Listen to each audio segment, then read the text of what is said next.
quick timeline to bring everybody onto the same page. So the Act came into force on the 1st of July and will therefore need to be fully complied with after the grace period of a year by the 1st of July 2021. So last year there were two events which started off the process of engaging with the public. So the first was a virtual meeting at the Open Science Week in October 2020, where we had great participation, and it really sort of started the conversation.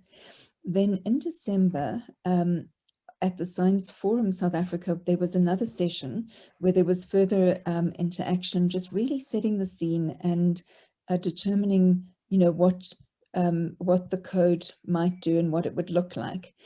And then two committees were actually constituted by the Academy of Science of South Africa. One is a steering committee and the other one is a drafting committee for the Code of Conduct.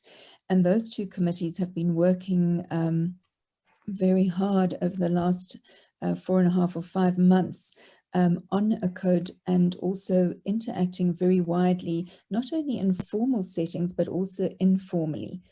And then on the 3rd of May, there was a public consultation forum, and that was also the same day that we published a discussion document in the South African Journal of Science, which spoke about some of the issues related to the Code of Conduct, but was not in itself a draft of the code.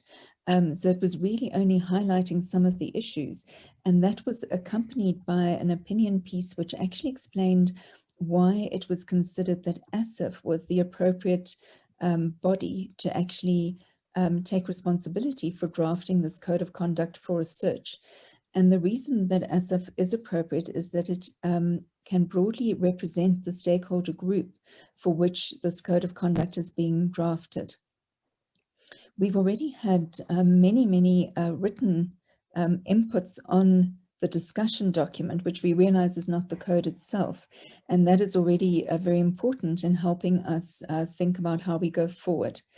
And then today, of course, we now having this interaction with you, and we are hoping that this will be very fruitful for us to tell you where we are, but also for us to hear from you about what some of the things are that concern you. So just to clarify again that the Code of Conduct for research will apply to all research in South Africa and will cover all research ethics committees, including those that are not registered with the NHREC. So it has to be fully inclusive, and it is about all research, not just health research. So I think that's very important that we understand that wherever there is research that is collecting personal information, that research will be governed by this Code of Conduct. We also want to just highlight again that the Code of Conduct is evolving. It's not something that is finished. It is something that we have put a lot of thought in, and our thoughts have evolved over the last months, specifically due to the interactions that we've had with stakeholder groups. And as we've come to understand more about, what is important to different people and what is it that we need to consider when we develop this code. So just to say that I haven't introduced myself yet, and maybe this is a good time to do so. So my name is Michelle Ramsey, and I'm a researcher, so I don't have a legal background. And the co-facilitator is Professor Mamelo Sekocha from the NHREC. Now, just to say that on the two committees that are involved in drafting the code, we have a multidisciplinary group. So we do have people with a legal background, people with an ethics background, researchers, data scientists, and people who have expertise in biobanking. We've also tried to be quite representative in terms of the composition of these committees, and we have representatives from the universities South Africa, so Professor Ahmed Bauer, but we also have representatives from the MRC, from the Department of Health, and from the CSIR and many others. So in the discussion document and the opinion piece in the South African Journal of Science, you'll see a list of all the committee members so that you have a sense of who has been most involved with this process. But as I say, also a wide group of stakeholders have been involved. So if you find inconsistencies between some of the presentations that we've given and the discussion document, that is really precisely because of the interactive engagement events that we've had. And our thoughts are evolving, and therefore the most recent communication would be the one where we're standing at the moment, and we hope soon to have an actual draft of the code that you can look at and comment on, because that will be then where we're settling into what we think the code should look like. So there are really three purposes for the meeting today. So the first of it is really to raise awareness and to understand the impact of POPIA on research ethics committees, and understanding that once the code of conduct is published by the information regulator, that all researchers will have to follow that code of conduct, and that will be important also for the research ethics committees and the role that they play in overseeing research. So the second purpose of today's meeting is to really ensure that there's a uniform interpretation across all institutions and all researchers with regard to the code of conduct. So it is about clarifying some of the more complex issues like data linking, genomic data, informed consent, and many others that we'll talk about today and have spoken about in the past. And then the third objective of today's meeting is to also discuss the process of complaints handling and what the role would be of research ethics committees in that regard. So I think with that, I will stop my introduction and just sort of orientate you into our 3-hour session today. So the first presenter will be Dr. Rachel Adams, who will be telling you where we are at the moment with the code. And that will then be followed by Professor Mamela Sokocha, talking about the issues that are really pertinent to research ethics committees. And we'll then have Harriet Etheridge talk about some of the templates that we hope to develop that will aid the REC. So it's not as if we're doing something completely new, and we understand that the research ethics committees already have processes that actually speak directly to POPIA and compliance, but it's really about wanting to provide tools and guidance where this might be helpful, and understanding also that research ethics committees differ across the country, that some are very well resourced at large institutions and others may have fewer resources, but we hope that what we generate will be generally useful to everybody across the board. We're then going to have 2 discussion sessions. The first one will be facilitated by Professor Sokocha. We'll then have a short comfort break, and then we'll have a second session facilitated by Rachel Adams, and then some concluding remarks and next steps. So I think with that, I'd like to hand over to Rachel Adams. I'll stop sharing the screen. Thank you very much. Thank you very much, Michelle, and welcome to all of you. It's wonderful to see so many people online. I sit on the Research Ethics Committee of the Human Sciences Research Council, which is the organisation where I'm affiliated. And we have been thinking about questions of how our procedures will change and what might be required of us in relation to POPIA. So I'm sure these are questions you've all been grappling with. And a huge part of what we want to try and do here is to understand the questions that are being asked and how we can help resolve them, and to generate uniformity across research ethics committee practices in South Africa with respect to POPIA.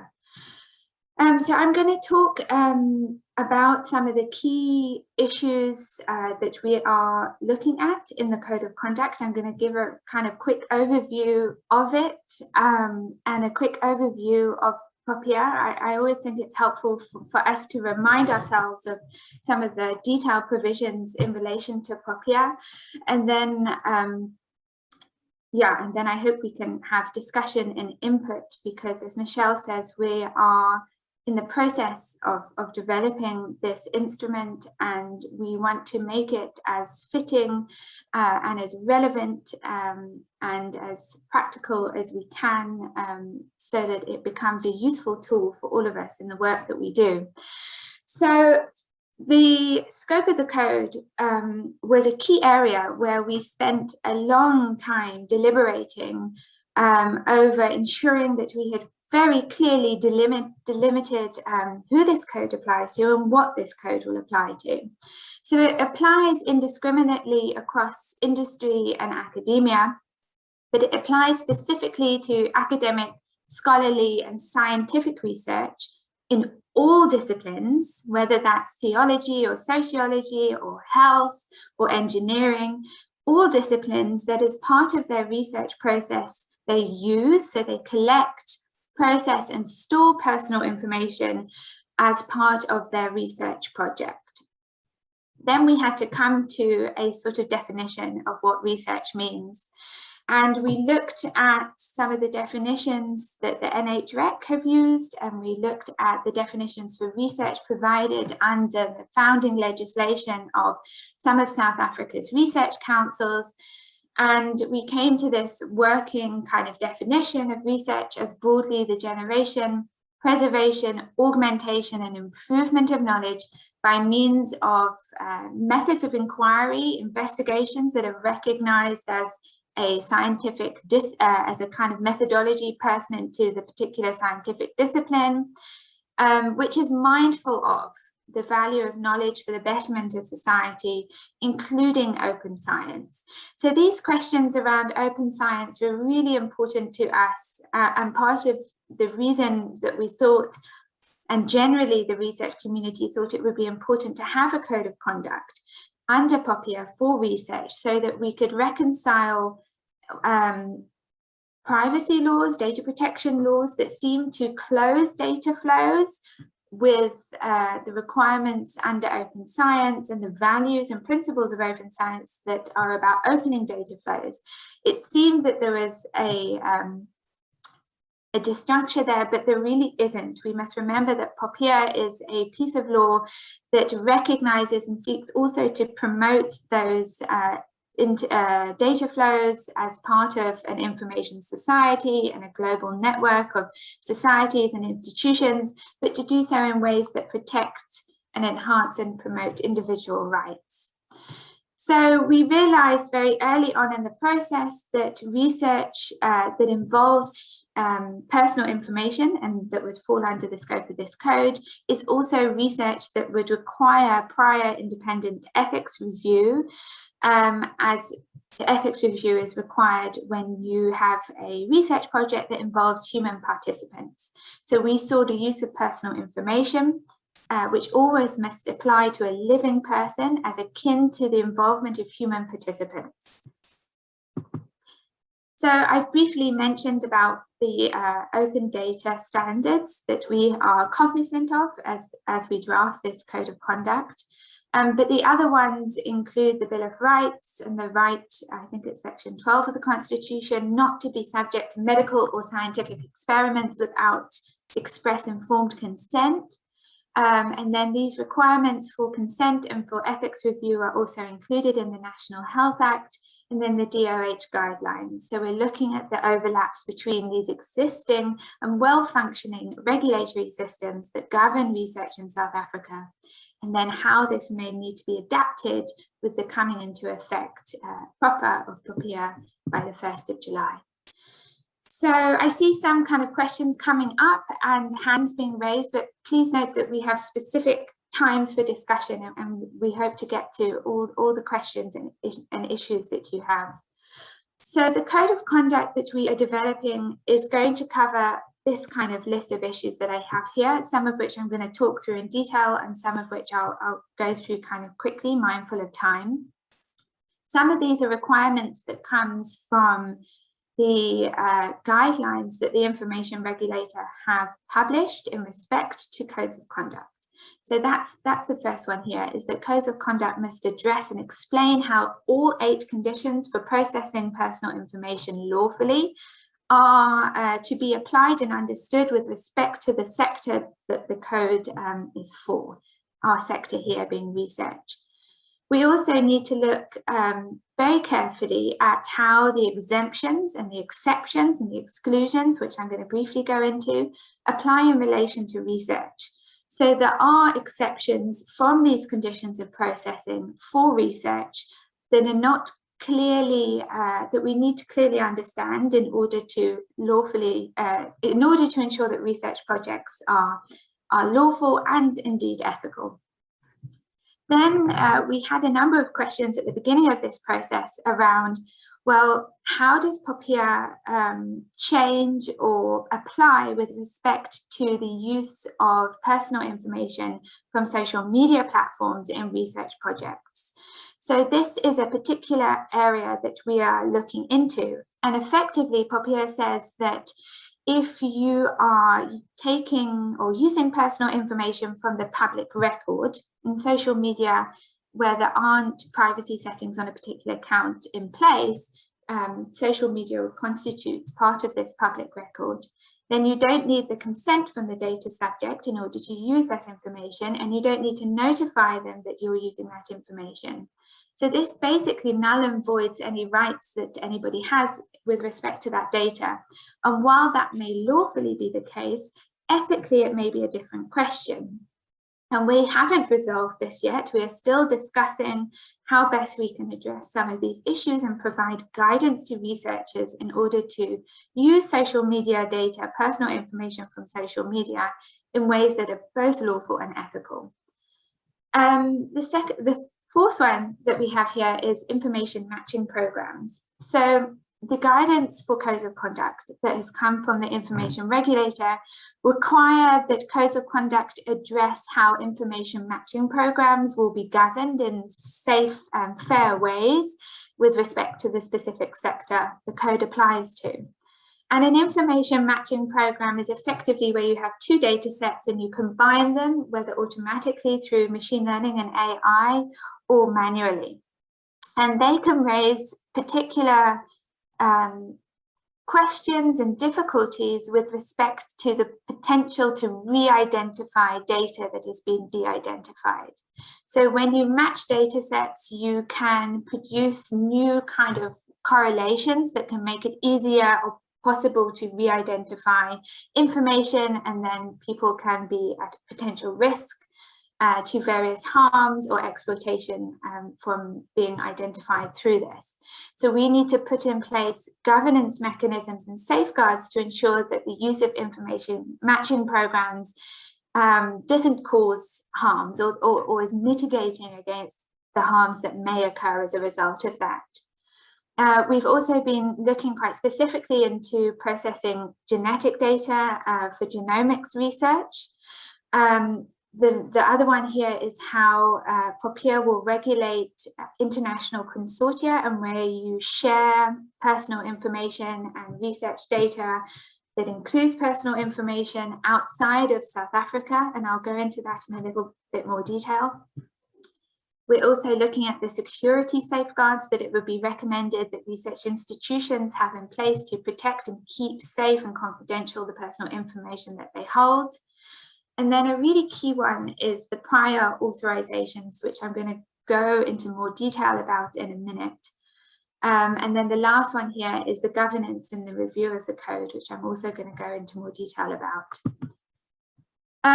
So I just want to quickly, Michelle, if this is okay, I hope I'm not taking up too much time, but I think this is really useful background information for all of us anyway. I'm going to quickly run over what the 8 conditions for processing personal information are under POPIA. Note that all 8 have to be satisfied. So the first one is accountability, and the responsible party must ensure that all the conditions for the lawful processing of personal information are complied with at the time of determining the purpose for processing and during the processing of personal information. So this requires certain record keeping requirements. This imposes kind of new or augmented record keeping requirements to ensure that those lines of accountability are clear and there's records that show that they've been determined and can be accessed and found. And I'll speak about this in more detail later, but we're saying that these kind of accountability requirements can be included in data management plans. So this would include details on who the responsible party is in a research project, which in most cases would be the institution to which the researchers are contracted. We do make allowance, and we have been thinking about circumstances where research projects may be considerably large and may be established under new contractual arrangements, and therefore the responsible party may be the principal investigator or the principal investigators of such a large research project.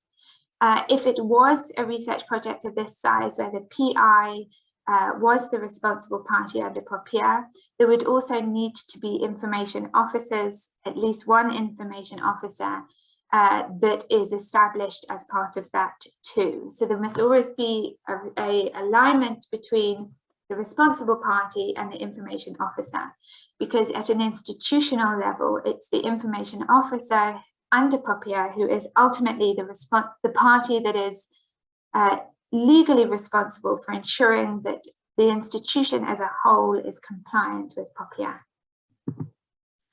This is the second condition for lawful processing that is a really critical one, and I think one of the major kind of changes that we may see as a result of POPIA in the research space, and this is the process limitation.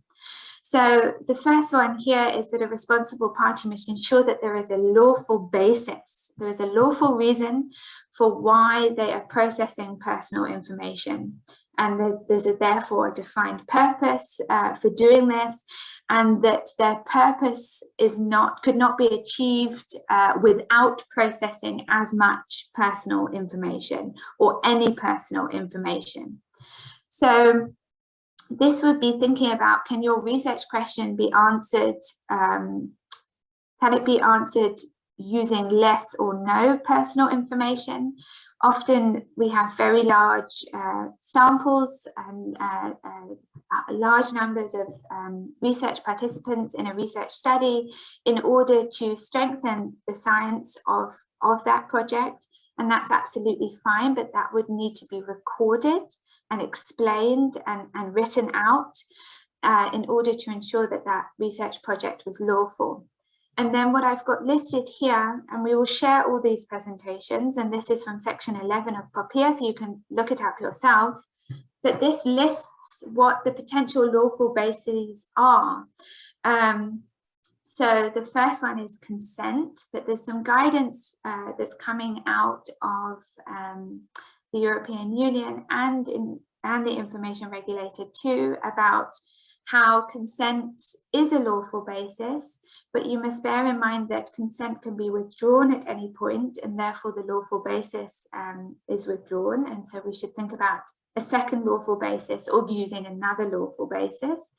And then if there is a really significant power imbalance between the responsible party and the people they are trying to obtain consent for, and using that as the lawful basis, then that can't work as the lawful basis, because that consent may in some way be forced, or there's a power imbalance going on there, which may negatively impact the data subject's rights at this point. Some of the other lawful basis can be that there is an obligation imposed by law on the responsible party. So if we think about research councils here, I'm with the HSRC, and we are lawfully obliged to conduct research in terms of the HSRC Act. And that can form part of the lawful basis, at least what we're considering at the moment is that that forms part of what would be the HSRC's lawful basis for why they're conducting research. The third one here is that there must be a specific purpose for why you're collecting information, personal information, and that this must be recorded. And there should be a specific time period specified at the time of collection for how long you're keeping the records and why. And I'll go through the exemptions for research here. Then condition 4 is that there is a limitation on further processing, which we might think of as being data reuse or data sharing within a research context. And I'm not speaking about data sharing internationally here, but only data sharing within South Africa. And effectively, this provision of POPIA says that there must be a compatibility between the original purpose for collecting information, personal information, and the secondary use. Again, there are some exceptions for research here. So you can reuse personal information that you've collected at one point if you're reusing it only for research purposes, and that there are safeguards in place, such as ethics review, to ensure that there's no harm to the research participant, to what we would call the data subject under POPIA, as a result of that reuse, and also that any publications of that data is not in a format that could identify the data subject. So in this case, if we're thinking about this kind of further processing, reuse of data being permissible for research, and where it's only for research, we can see that this to some extent amounts to broad consent, something that we would think of in terms of broad consent. So POPIA does not limit broad consent, but may require certain other specific details put in place at the time that you are obtaining consent, which I'll also speak about in a minute. So just being as clear as possible. Yes, hi, Michelle. Sorry, just to say we will be running a bit late. Could you do about another 10 minutes, and then everything will just shift a bit. I'm just mindful that we not stay too long, because I know they want to do their Q&A. Thank you. Yes, no, that's fine. Yeah, thank you, Michelle. So I'll go through the other conditions quite quickly because they are quick. The fifth one is information quality, that the personal information you've collected is true and accurate and up to date. Openness, which is part of your record keeping requirement, but also that you are transparent with the data subject as to how you're using and processing their personal information, what you're using it for, who you might be sharing it with. The seventh one is that you have security safeguards in place to ensure the confidentiality and security of information, personal information, and prevent against data breaches. And the eighth one is data subject participation. So this involves the rights that data subjects have to access, correct, and delete records that are held by a responsible party. So just quickly on the exemptions, exceptions, and exclusions with respect to research under POPIA. An exemption is provided, I think it's under section 36 of POPIA, where a responsible party can apply to the IR to be exempt from one of the conditions of lawful processing, or this can be written into the code of conduct. So we are looking at if there are specific exemptions, and certain comments that we've received are around whether there should be a blanket exemption for health research from the specific consent requirements to ensure that meaningful broad consent can be allowed for health research. So we are looking into this. An exclusion is information that simply doesn't, POPIA doesn't cover it, it doesn't apply to it, and that is information that is de-identified. So once information is de-identified, it's no longer personal information and POPIA no longer applies. And then there are certain exceptions from the lawful conditions of processing, some of which I have noted. So you can keep records for a certain extended period of time if you're keeping them only for research purposes, and where there are safeguards in place. So POPIA comes back again and again to this point about ensuring that there are safeguards in place for protecting against potential harms that can be that can befall the data subject, the research participant in our case. So we are very much thinking about RECs as playing part of that safeguarding role, as they already do. Section 15 says this is about the further processing and how you can reuse and share personal information, not outside of South Africa, but within South Africa, where it is for research purposes and it won't be published in an identifiable form. And then section 18 is about openness to the data subject. And if you are using their personal information for research purposes, you don't need to notify them that you are using their personal information. So this would be if you haven't obtained consent directly from the data subject because you're using an already existing data set that includes personal information. If you're using that for research purposes, section 18 says that you don't need to notify the data subject that you're doing so. There is a general prohibition on processing special personal information, which includes health information, and then there are exceptions to this rule. It does not apply if it's for research purposes that serve the public interest, or as you can see here, where it would be impossible or would involve a disproportionate effort to ask for consent, and that sufficient guarantees are provided to ensure that the processing does not adversely affect the individual privacy of the data subject.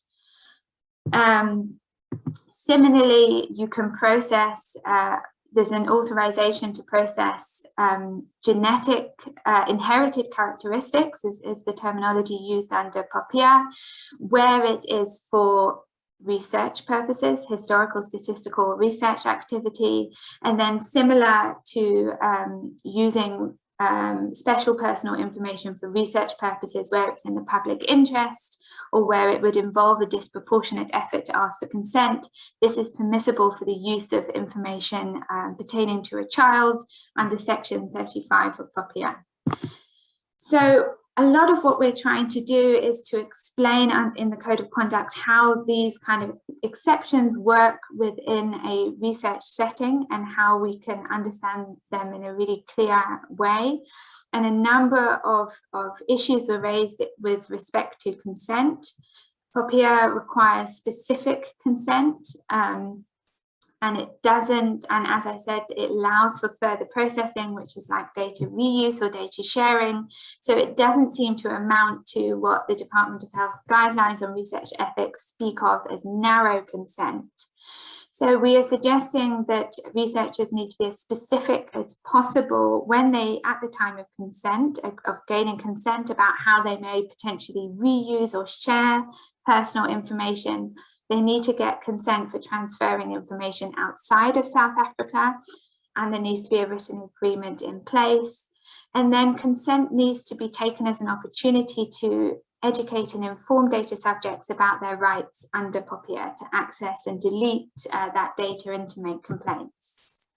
So this is quickly what POPIA says in relation to sharing information outside of South Africa. It's prohibited unless the receiving country has an adequate data protection law in place and a written agreement, what we might think of as a data transfer agreement, that there is consent from the data subject to do so, or that the transfer is required for the performance of a law or contract, or the transfer will be of benefit to the data subject and it's not reasonably practical to gain consent, or consent would likely be given. So this is the kind of wording we have in POPIA, and we need to think about how this might work in practice. And then, sorry, Michelle, I think I'll take just a couple more minutes. I think there's 2 more slides left. Prior authorizations are set out under section 57 of POPIA, and they're required for processing that involves unique identifiers, which is like telephone numbers, ID numbers, possibly genetic information within information matching programs. It's also required for processing that involves transferring special personal information or information of a child to a foreign country that doesn't have a data protection law in place. However, if there's a code of conduct, prior authorizations and requesting a prior authorization to do this type of processing from the IR is not required. So this is one of the really important reasons why it's important to have a code of conduct in place, so that research institutions don't need to be applying to the IR to do this type of processing. We will also, this is required under the guidelines for codes of conduct, we need to provide for how the code will be governed. The guidelines from the IR stipulate that the institutions bound by this code, bound by any code, need to report annually to the body that developed the code on compliance with the code and how many complaints they received in relation to the code. We are looking into the role that ASAF will play in relation to handling complaints in relation to the code, as this is a requirement of codes of conduct from the IR, and we will be engaging with the IR in more detail about how this is best done. And then I think we need to just bear in mind that the code will be a living law. It will be subject to review by the stakeholders that are affected by it, and we need to include processes for its review in the code itself. This is the last one, Michelle. The complaints handling procedure. As I said, we're still engaging with the IR and with all relevant bodies, including the NHREC, as to how this can work. But the guidance for codes of conduct from the IR stipulate that the first port of call for a complaint in relation to a code must be the information officer of the institution. So it first must go there, and information officers can engage with the REC that approves the study, the Research Integrity Office, or any other relevant parties and offices within the institution in order to resolve the complaint. Then there should be another level of review if the complainant is still aggrieved by the outcome at the institutional level, and we're looking at what role ASAF can play and needs to play here, and how there could be referral to the NHREC where relevant, where it falls within their mandate. And then the last port of call would be the information regulator. If you're aggrieved at the middle level, then you can take your complaint to the information regulator. So Michelle, I'm finished from my side. Thank you. Thank you so much, Rachel. And I think that background is really essential, I think, for setting the scene. So thank you so much. And thank you for reminding us that this is a work in progress. It is definitely evolving, as people can see. And I see from the Q&A that, you know, we've already moved and clarified some of the issues that have come up there. So I'd like to hand over to the co-chair and facilitator, Professor Mamelo Sekocha, to talk a little bit about the issues that are pertinent to research ethics committees. So over to you, Mamelo. Thank you, Michelle, and good morning to everyone. Rachel, thank you very much. I think your presentation covered almost all aspects that I had planned to talk to. It provided nice background on the importance of really developing a specific code of conduct for research. I think it has made us even more aware that the POPIA as is in its current state will almost be impossible for majority to comply with without guidance from properly and clearer guidelines that are specifically formulated for a particular sector, and this is the research sector in this case. Even though the use of guidelines for universities are quite helpful, but because the guidelines provide for so many processes that involve processing of information within the institution, yes, which includes research, I think, Michelle, rather Rachel, you've made us more aware that there is indeed a need to focus more narrower into research and develop the code of conduct for research in order to be able to concentrate on those aspects that pertain particularly to research, and that we guide both not only the researchers, but both the researchers and also other structures involved in the conduct of research, including research ethics committees, which are central to ensuring ethical research conduct in the country. My role is quite simple today, and I think it's just to clarify the role of Research Ethics Council and to relay their fears on whether this would put additional responsibilities, additional functions that do not necessarily fall under their mandate. Today, I think the purpose of today's consultation meeting, like Michelle said, is to ensure that really there is sufficient engagement with stakeholders and bodies who, in one way or the other, are involved in promoting compliance to POPIA.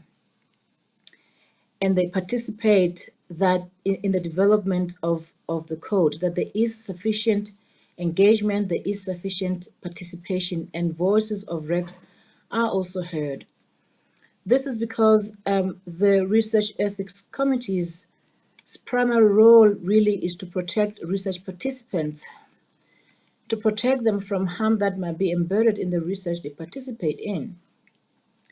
And they assess this harm from the design of the research study, and to be able to assess whether the mitigating strategies that protect this risk are really appropriate.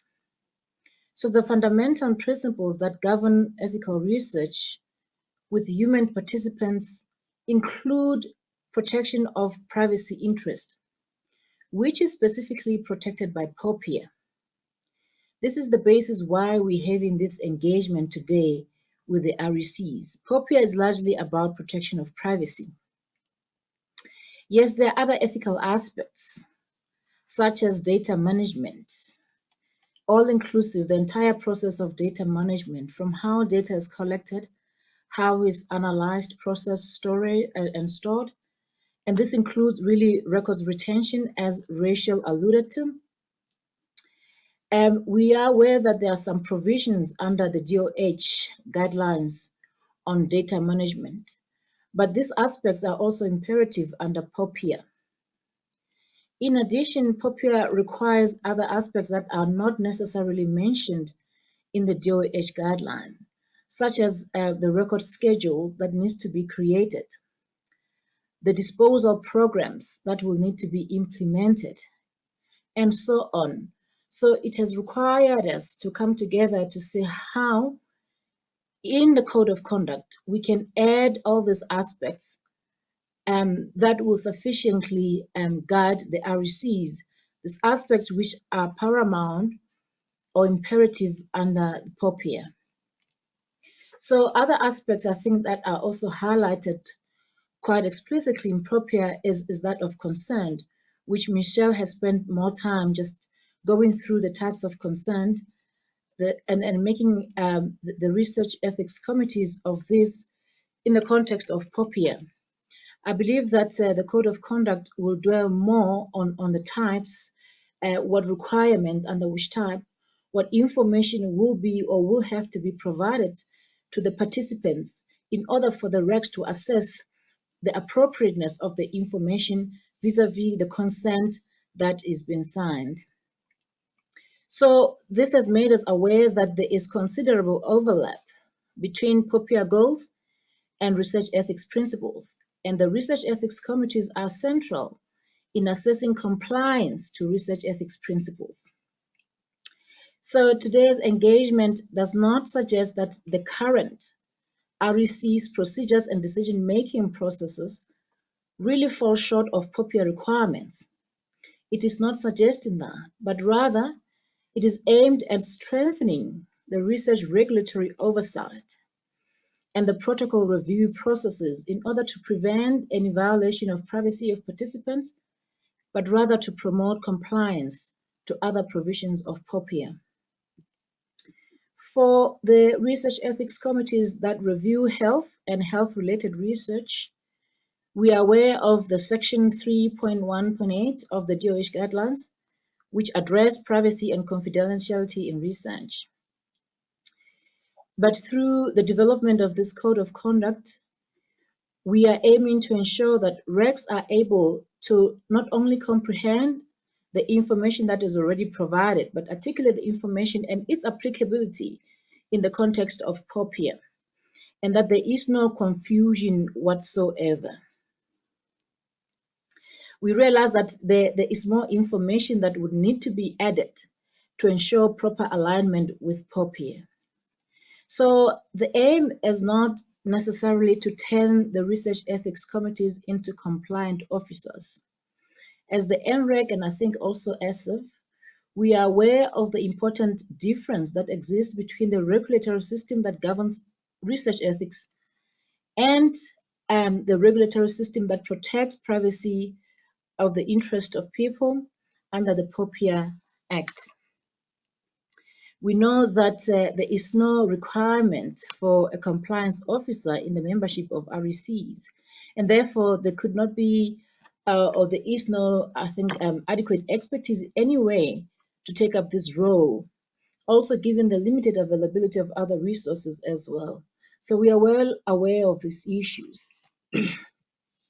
So I think I've set the scene that we be on the same page of the role of the research ethics in this process and why their engagement is so important. The REC's role is critically really to assess the protocol to ensure confidentiality and privacy of research participants are fully protected.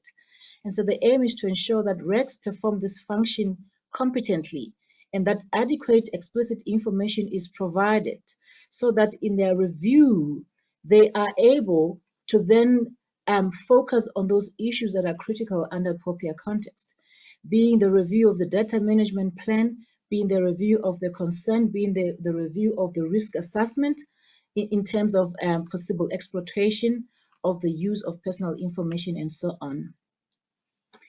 We are also, as Rachel highlighted, aware of the legal responsibilities of ensuring compliance to POPIA, as clearly stipulated in the regulations that relate to protection of personal information as published in 2018. I think one of the sections under responsibility of information officer clearly states that compliance framework, the responsibility of the development of the framework is really of that of the information officer within the institution. And that this framework is fully implemented throughout the organization, monitored and adhered to really is the responsibility of the information officer. The additional section also stipulates that it is again the responsibility of the information officer within the institution to see to it that internal measures are developed together with adequate systems to support compliance to POPIA, and to ensure that standards are in place to ensure practices that enforce compliance to this law. In other words, what I'm trying to emphasize is that ensuring compliance to POPIA is largely the responsibilities of the information officer, not particularly of that of the RECs. But given the function of the RECs and their role in ensuring ethical research conduct, they are inevitably affected or expected again to promote compliance to POPIA, not really ensuring compliance as their main function, a regulatory function, but ensuring and promoting compliance. In developing the processes for handling complaints, we are again also guided by Section 9 of the regulations that clearly really articulate the responsibilities of the regulator in handling the pre-investigation in cases where there's been reported non-compliance. We are aware that this process does not necessarily include statutory bodies such as the NREC, and we will be able, I think, together clarify that process and clarify the role of the RECs. As I think Rachel also alluded to, I think that there were fears at the beginning that this could be the responsibility of the RECs and particularly, and maybe the responsibility of the NREC. But as has been highlighted, this is a work in progress. We are clarifying some of those issues and some of the processes that needs to take place under POPIA. So in today's consultation, I think is not to suggest an additional responsibility of ensuring compliance or assuming a regulatory function, but to discuss how we can strengthen the existing ethical framework functions. One, to ensure that there is a unified response and approach across all RECs in terms of POPIA compliance, whether those RECs are registered with the NREC or not. And two, that we promote better understanding of the requirements of POPIA, and that we have similar interpretation of some of the really gray areas under POPIA, and such as concern that we unify that approach, and then we have a better understanding of those areas and interpretation of the areas, so that the implementation would be somehow unified across the country.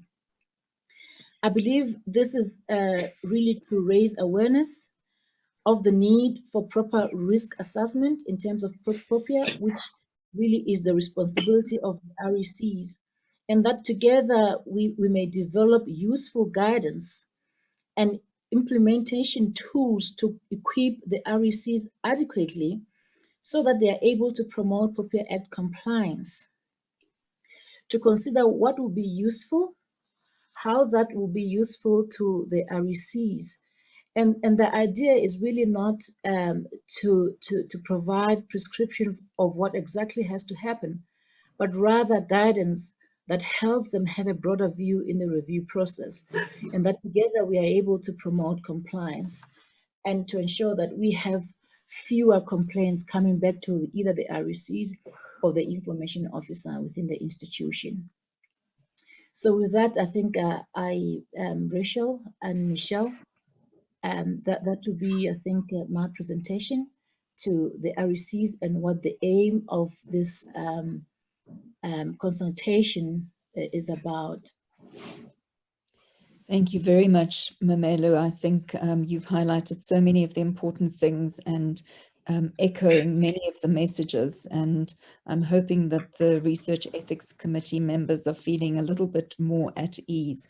So I think in the program now we're going to transition to a presentation by Harriet Etheridge, who is herself on 2 ethics committees, and she's going to talk about some of the useful templates we hope to develop, and that will hopefully make the work for the RECs simpler in a way, and it is just a way of sort of making sure that all the different aspects are considered when ethics review is done.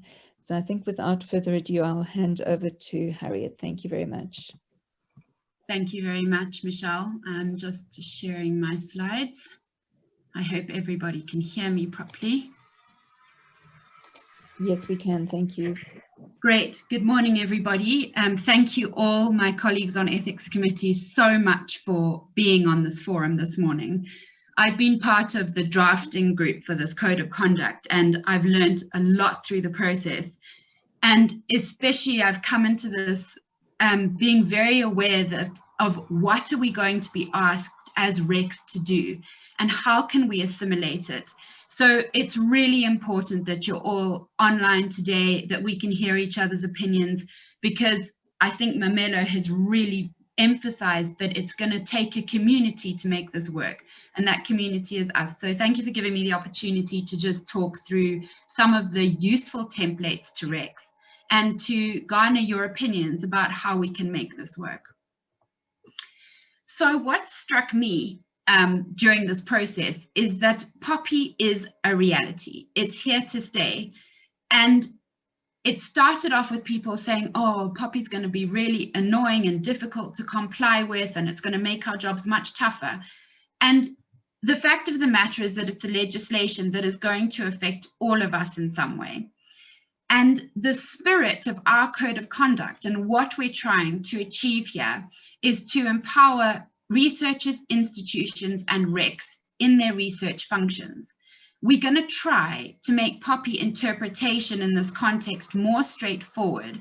And the hope is that it will bolster privacy, it will help to realize POPI, but it will also make the task of recs and the task of institutions less burdensome to have a code of conduct. So for me, as a non-POPI expert, but a person who's very familiar with recs, I've been thinking about life without a code of conduct. And I think it would present some unique challenges. For instance, in terms of data sharing with countries who aren't deemed to have adequate data protection legislation, institutions would need to make applications to the information regulator. That would be onerous, and a code of conduct means that that doesn't necessarily have to happen. There would also be a lack of uniformity. And we already, I think, see this in some of our ethics committees with respect to, let's say, reciprocal review, or where our committees are reviewing large multi-center studies. And we've seen a lot of them recently with COVID in the health space specifically. And to have a uniformity in the way that we manage POPI might really strengthen those processes and could even speed up things like reciprocal review. So I think we need to think about it like that, that life without a code of conduct might actually be more complicated than following this process through and making sure we can all buy in and making sure that the role of RECs is something that we've all come to agree on and we've all had a chance to discuss. So I think Rachel has emphasized that the reason why we are proposing to have a function for RECs is because, and POPI also emphasizes that utilizing the existing regulatory infrastructure really helps to implement the cause of POPI and to promote privacy. So RECs, as we know, are a common convergence for a large amount of research, and this was also emphasized by Rachel earlier. So we are proposing that RECs are a safeguard to POPI. Now, Mamelo had stated, and I just want to reiterate, that safeguards to POPI basically protect against harms. And we are already doing this to an extent. So we are definitely not saying that RECs will take full institutional responsibility for POPI or even any legal responsibility for POPI. Rather, RECs are going to be a safeguard and, as far as possible, prevent against those harms, which is such a vital role, and also strengthens and empowers our researchers and our institutions. And I think for many of us who are on RECs, we work in that spirit anyway. That's what we're trying to do, because we know that it is a vast time commitment.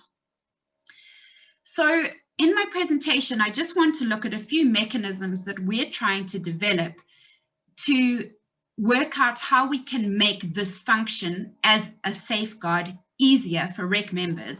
And importantly, I think our unsung heroes, the REC administrators, who we understand have a monumental workload. So what we're proposing to put in our code of conduct is a set of templates that will assist REC members, researchers, REC administrators, and institutions in fulfilling a role as a POPIA safeguard. Bearing in mind that REC review is time consuming, it's often voluntary. I know many REC members are reviewing protocols over the weekends and in the evenings, and that administrators are under huge pressure to turn around applications quickly. So we hope that through supplying a set of templates as addenda to the COC, that we can integrate these POPI related mechanisms with as little disruption to REC functioning as possible. So our proposed list of templates are the following, and I'm going to speak to each of them in some detail. There's the, I'm not going to speak to number 3 and 4. Rachel's actually going to do that. I'm just going to speak to number 1 and 2. There's the POPI information sheet or a proposed wording, and there's the POPI consent form or a proposed wording, a data management plan, and then standard contractual clauses for international data transfer agreements. So for those first two, the information sheets and the consent form, and Mamelo touched on this too, there is a significant overlap between the ethics and the law. So the information provision and consent process is a cornerstone of the ethics and the legal interpretation in research. So we have the legal mandate, the Constitution and National Health Act and the Protection of Personal Information Act. And then we have our ethics mandate, protecting autonomy, protecting participants, ensuring participants are empowered. And we often see the ethics mandate going further than the legal mandate. For instance, now in some big clinical trials that we see in the health research arena, we might get a sort of ongoing consent process where participants are almost reconsented at every interaction, where their understanding of the information process is revisited to make sure that everything is clear. And so that's the sort of levels that we're looking at here, but there is a real overlap in the ethics and the law in that information giving and consent process. And that means that this is a space where recs really do have a scope to entrench the spirit of POPI and make sure that our participants' privacy is protected as far as we can, as I said earlier, as a safeguard. So the POPI information sheet, I just need to reiterate that this is either separate to our standard study information sheet, or it can be incorporated. And this is one of the things that we are hoping to seek the REC's opinions on. So basically, when you're obtaining consent for the collection, use, and storage of personal information, the responsible party, who in our cases would generally be the researcher, must ensure that they provide the data subject, so the participant, with all the relevant information about their rights, where the information is being collected, why it's being collected, and what will be done with it. So this goes over and above the volume of info that we tend to require in a study information sheet, but it's important to recognize the nuance in different RECs and how RECs operate. So some RECs require much more information, some RECs might require less information. It all depends on how the REC has chosen to view this. And it's important to note that this POPI information sheet is specifically related to data. And that's what sort of delineates it from the study information, which is related to all of the information we like our researchers to give participants about their participation in the study. So POPI is saying that this information needs to be given by law to individuals participating in research studies. And this is when we're utilizing the information for a purpose where we have to get their consent to participate. So there may be some exemptions or instances where consent is not sought. Rachel mentioned some of them at the beginning of the session. In that case, this might not apply. But in the case where we're inviting people to participate in our studies, this information has to be given to them in terms of POPIA. So for our templates to the Code of Conduct, we either envisage this to be a separate template, like you'll give participants in a study the study information sheet, and then you'll give them the POPI information sheet, which will provide all of the necessary information. So we could structure it as a separate POPI information sheet, or we could structure it as a proposed wording that would be inserted into the overall study information sheet. So there are arguments for and against, and these have come up many times in our public consultation processes and our other consultation processes thus far. And one of the concerns is having another separate information sheet might detract funders because it's going to require more printing. It means more time needs to be spent with research participants to explain the information sheet. So there were some arguments like that where people were advocating, well, let's try to merge the two together. And we would really value the input from you all about what you feel the best way to go about this is, what would be most practical for RECs to review, what would be the best option for our researchers who are putting this into action. And because we would like RECs to review either this document that researchers are going to need to put together, or this section of as part of the consent, or as part of the information sheet review, we would really like your input on to what you think would be the simplest and best way of doing this, given that it is a legal requirement and it's going to need to be done anyway. And then the POPI consent form, like our study information sheet talks to our study consent form, our POPI information sheet will speak to the POPI consent form, or the section of the POPI consent form. So again, this is required by law. And I just want to point out that there's a key legal difference between our consent to participate in a study and the POPI consent form. So the POPI consent form is related specifically to how your data is going to be managed, processed, stored, and what is going to be done with it in future. whereas the study consent form is the form that is saying, I agree to participate in the study. And I'm sure you can see again from what I'm saying that there is already some overlap in what recs are already asking participants to sign off on when they agree to participate and what we're looking for in terms of POPI.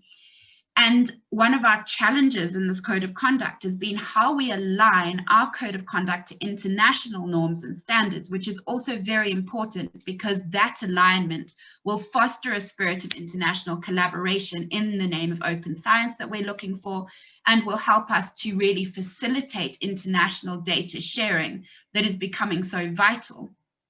So in Europe, for instance, under the GDPR, which is the European Data Protection Regulation, these forms, this POPI consent, or the data protection consent form, what I'm referring to as the POPI consent form, has to be a distinctly separate entity to your study consent form.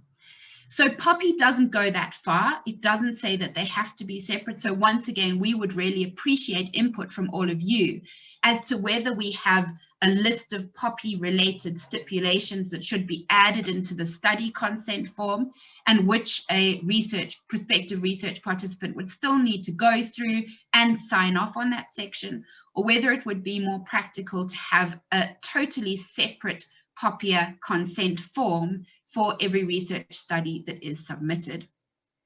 So we would also like recs to review this. So we would like to hear from you all what you believe would be the most appropriate format. And this is also going to be decided at an institutional level. Then I just wanted to finally touch on language and literacy considerations. In our previous public engagements and engagements with the NHREC, we've spoken about this, and we really appreciate so much all of the comments and suggestions that have been coming through. They will certainly strengthen what we're doing. So recs already comment on these aspects, and of course, we're proposing additional documents. We would need researchers to translate and back translate those in their budget. This is good practice, and researchers are for the most part doing that anyway, and the interpretation. So we're very aware of these language issues. I just wanted to point out that this is actually not mentioned under POPIA. And this is another example of, I think, where the ethics really transcends what the law is asking of us, and a role we could play as recs, but something that is not specifically in the POPIA Act itself. So I think that is all from me. I'm going to, I believe, now hand over to Rachel, who is going to talk you through the third and fourth potential addenda to our code of conduct.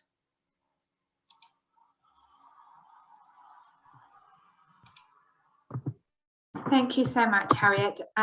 Yes, I'm going to quickly speak to this issue.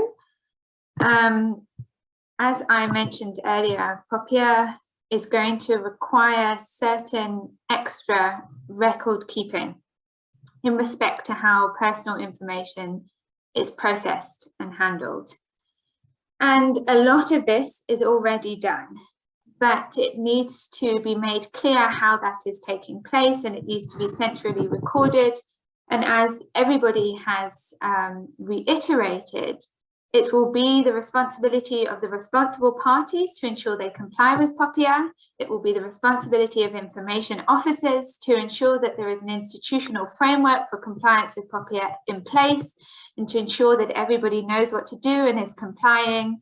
And then the role of ethics committees is what we're discussing here. And ideally, ethics committees will be promoting compliance with POPIA and will have an understanding of what is required under POPIA by responsible parties in a research context. So, as I mentioned, there's certain record keeping requirements, and we are suggesting that this could best be included or incorporated within data management plans, as this is a place where a lot of this record keeping is already taking place. So this would need to include certain further things which I've listed here. It would need to include a detail of what the lawful basis for the processing is. that needs to be recorded. It needs to be recorded who the responsible party is. We are suggesting that it includes a risk assessment to determine what are the high-risk categories of information or the high-risk processing that's taking place, if any.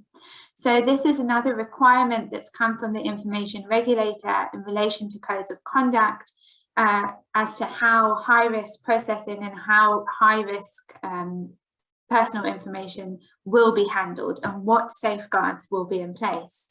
So it would be wonderful to be able to go to the information regulator and say, well, within the research sector, we have a well-functioning system that includes data management plans, that includes ethics review in relation to consent and other issues, that includes research integrity officers, in order to say that these are all the kind of suite of safeguards that are already in place and who will be adjusting or augmenting their role where relevant with respect to POPIA.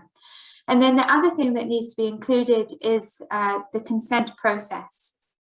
So I saw one of the questions in the chat was what happens when there is a verbal consent process.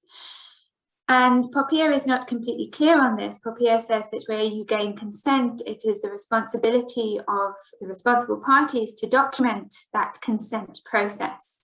So here, if you needed to get verbal consent, that's legitimate for various different research methodologies.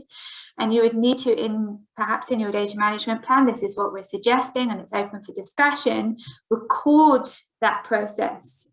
This would also include where you are using a more complicated research methodology to gain data, taking data from different sources, from different key informants. All of this needs to be recorded somewhere. Your process for obtaining personal information and obtaining consent where consent is needed needs to be recorded somewhere. So we're suggesting in the data management plan. And then I just quickly wanted to speak about what the risk model might look like. And this is also coming out of the European Union's General Data Protection Regulation and other jurisdictions where they're thinking about how to understand in different contexts what are higher risk studies, what are higher risk processing, what those risks are. And very often that's a risk of harm to the data subject, which very much falls within the kind of purview of what research ethics committees are looking out for and seeking to address.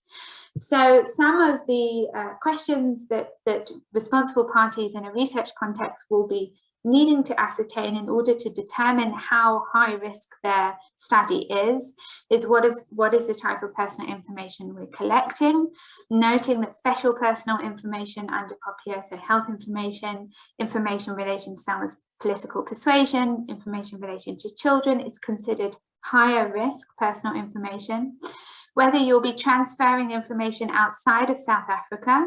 And if you're transferring it to a country with a strong data protection system that's considered adequate under POPIA, then the risk is lower than if you're transferring it to a country where there is no data protection law whatsoever. Whether you're using information matching programs, it's clear that using information matching programs heightens the potential risk of a study. So what mechanisms, safeguards you have in place to reduce the potential risks here, what type of consent you're using. So if you are not having any kind of consent because you're reusing data that is retrospectively held, then that might be higher risk to the data subject who doesn't know the information is being used, as opposed to if you are collecting data directly from the data subject with their direct consent, then the risk might be lower. And then the level of de-identification. So it's become clearer to us that while POPIA says that once you de-identify information, POPIA no longer applies, re-identification to de-identified information is possible, and there are certain classes of information that may not be able to be completely de-identified at all. So for example, a photograph of a face is a record that contains identifying information, and you can't exactly de-identify a photograph of a face. So what type of information you have and its level of de-identifiability would also need to be considered in thinking about how high risk your study is. So Michelle, that's it from my side in relation to the addendums that we are looking to develop. Thank you.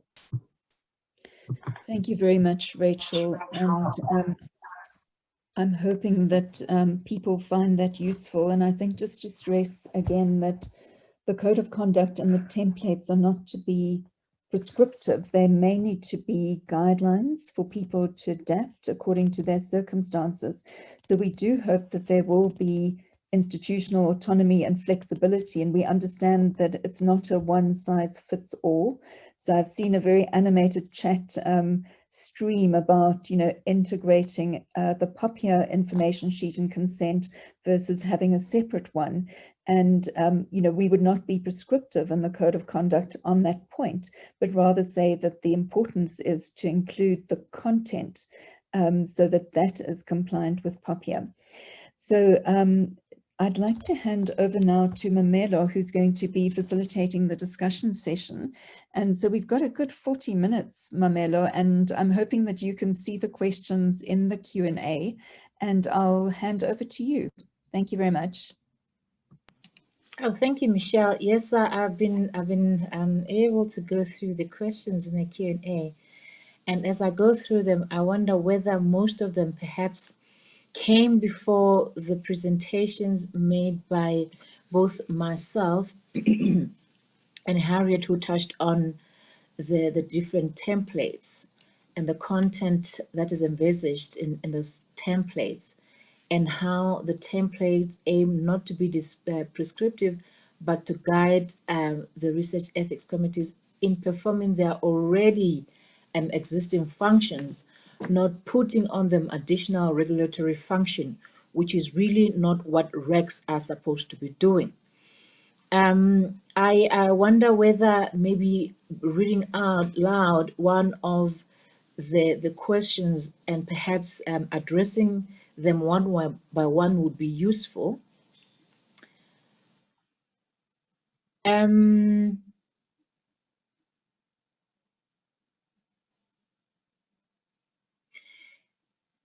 Rachel, I wonder whether we can start with the fresh ones that we've just spoken about, and that is really the integration of the templates into the information leaflet, into the consent forms, as opposed to providing separate templates for compliance to POPIA.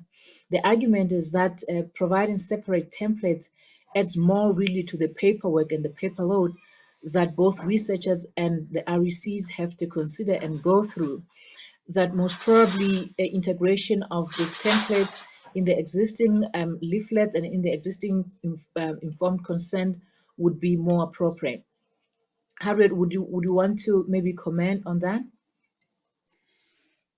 Sure, Mamelo, thank you. I think Rachel might be better placed to comment than me. I just think from a reg perspective, my comment would be that I think I am fully hearing all of the arguments that people are making for integration. I just wonder if maybe we should make sure that researchers understand that if they are proposing to do research that might, for instance, be with an international consortium, let's say, that they might be required to adhere to international trends as well, which seems to be keeping them separately. So I don't know if there's maybe we should say in our templates, sort of put something like that in, and just make it, as Michelle said, very clear that we are proposing this wording to try and make it easier and more straightforward for researchers to comply with POPI and for recs to have something to review and to make that review process more straightforward. And we could just put some caveats in there and then let the researchers, the recs, the institutions, at whatever level each institution decides to implement this, go ahead and decide what would work best for them. I'm sure that some of my other colleagues might like to add or disagree with me. So Mamela, if I can just briefly add on to what Harriet says, I think the really important thing to remember is that consent to participate in a research study is not the same as consent to have your data collected and processed. The one is an ethical requirement under the DOH guidelines, the NHA, the Constitution, and the other one is a legal requirement under POPIA.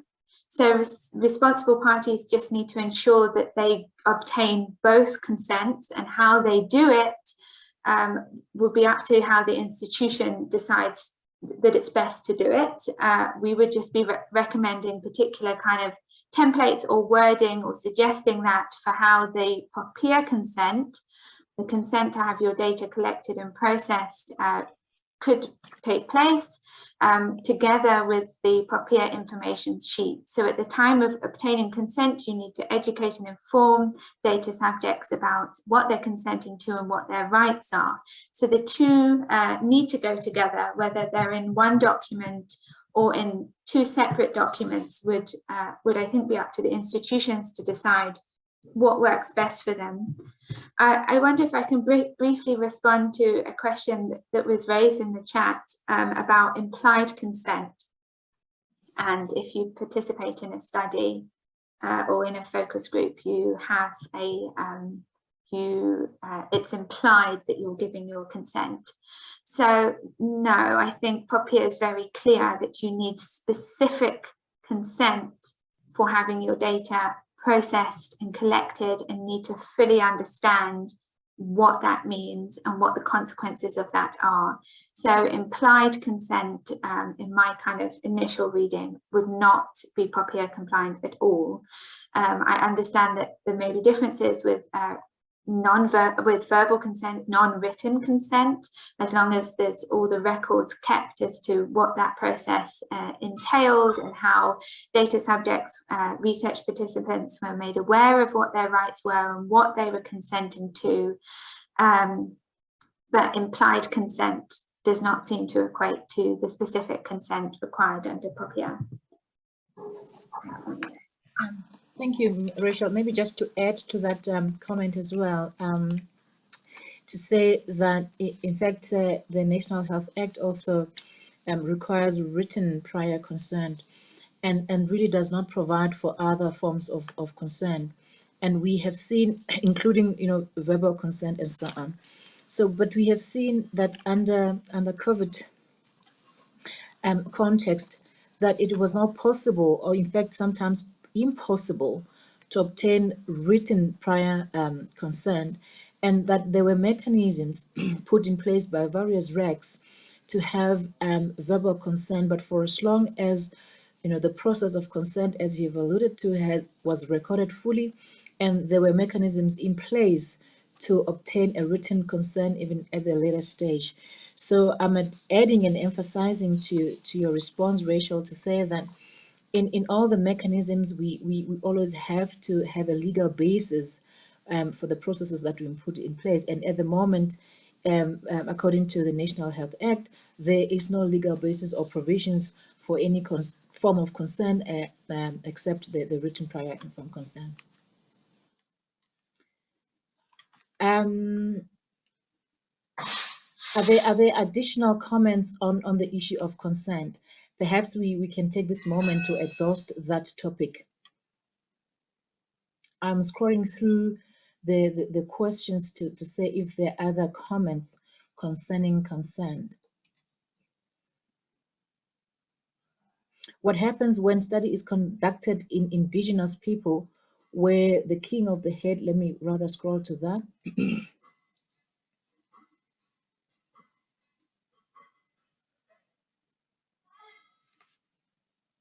So there is concern that the requirement for written informed consent would include other marginalized participants.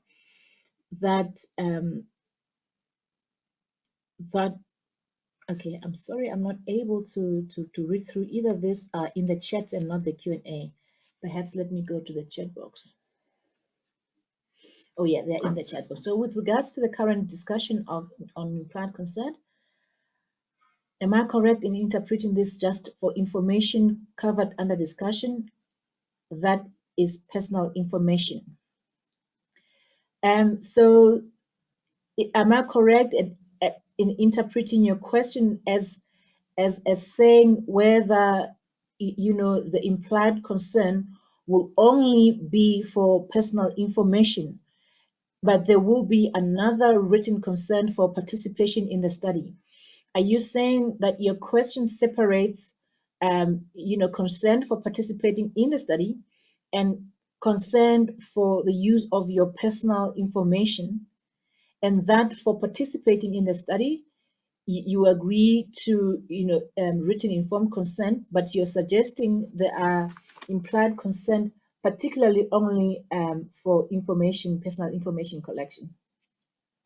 Would you please respond to my question so that the discussion panel would be clear on what the question is? How would you deal with consent on participant samples that have been stored, such as tissue, when the patient may be no longer available to ask for consent?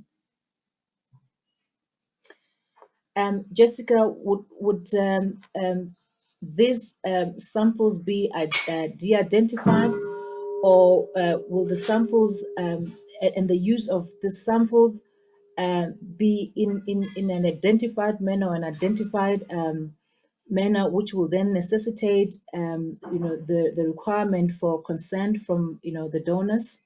Would you also clarify that issue with us, please?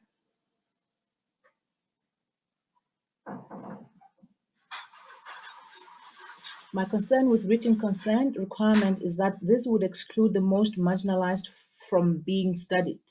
There are a number of ethical concerns with this. Indeed,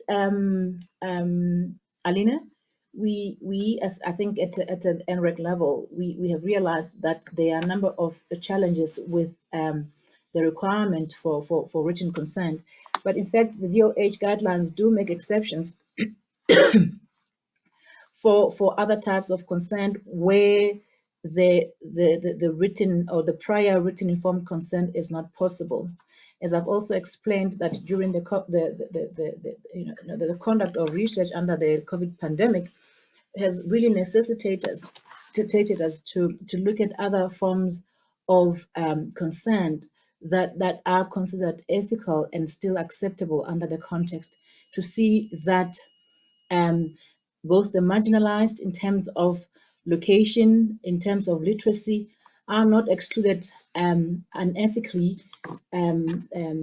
from participating in the research that could be beneficial to them. Melody, I think we are also amongst the panel, we have members of the NREC. Melody, would you like to comment on that as well? Mamela, I think you covered that with your reference to the guidelines and the requirements stated in the guidelines for other types of consent that are permissible. Thanks. Yeah, because this question does not really have to do so much with personal information or consent to the use of personal information, but consent in general, which is covered in the DOH guidelines.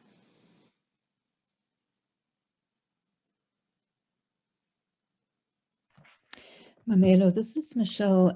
I see that there's a question about, I'm just going to read it. It says, what happens when the study is conducted in Indigenous people where the king or headman or the gatekeeper gives consent for people to participate? Could you address that issue, please? Where the king and the headman or the gatekeeper gives consent. Mamelo, could I comment on this issue? Yes, please, Rachel. Yeah, I think this is a really, really interesting question. So I'm really glad that it's raised. POPIA provides that you don't need to take data directly from a data subject when it's not reasonably practical. And I think this may be one of those circumstances where you could invoke that clause of POPIA. But I do think it's a really important consideration with regards to how POPIA will function in relation to customary systems of law, which are recognised in the South African legal system. and I haven't seen it done. So I was very glad for that question to be raised, and I certainly think we should look into it in more detail and try and provide some guidance on that. Thank you, Rachel. I also know that the DOH guidelines do provide for collectives and group consent. I'm not too sure exactly of the provisions of the guidelines, and I would like to construe the message there. So I'll reflect back, I think, onto the guidelines on what they say on this particular issue. But I do know that it is also covered in the DOH.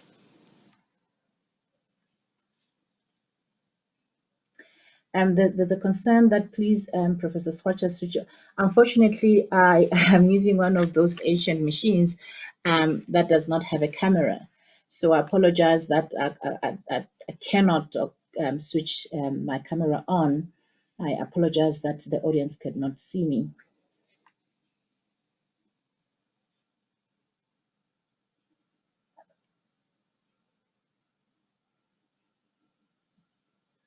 Okay.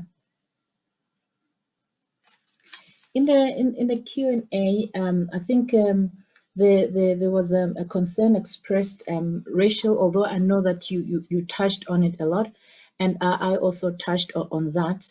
And the concern is that philosophically, it is accepted that the ethical modality informs legal modality, of which the POPIA is a great example. However, there seems to be a disconcerting feeling that regs with already limited resources are increasingly expected to fulfill part of a complex legal function, over and above all the other international and national and local directives. This makes the regs, this takes the regs away from its really mandate responsibility of careful, critical, ethical reflection to a focus of compliance, and could be seen as a mission creep.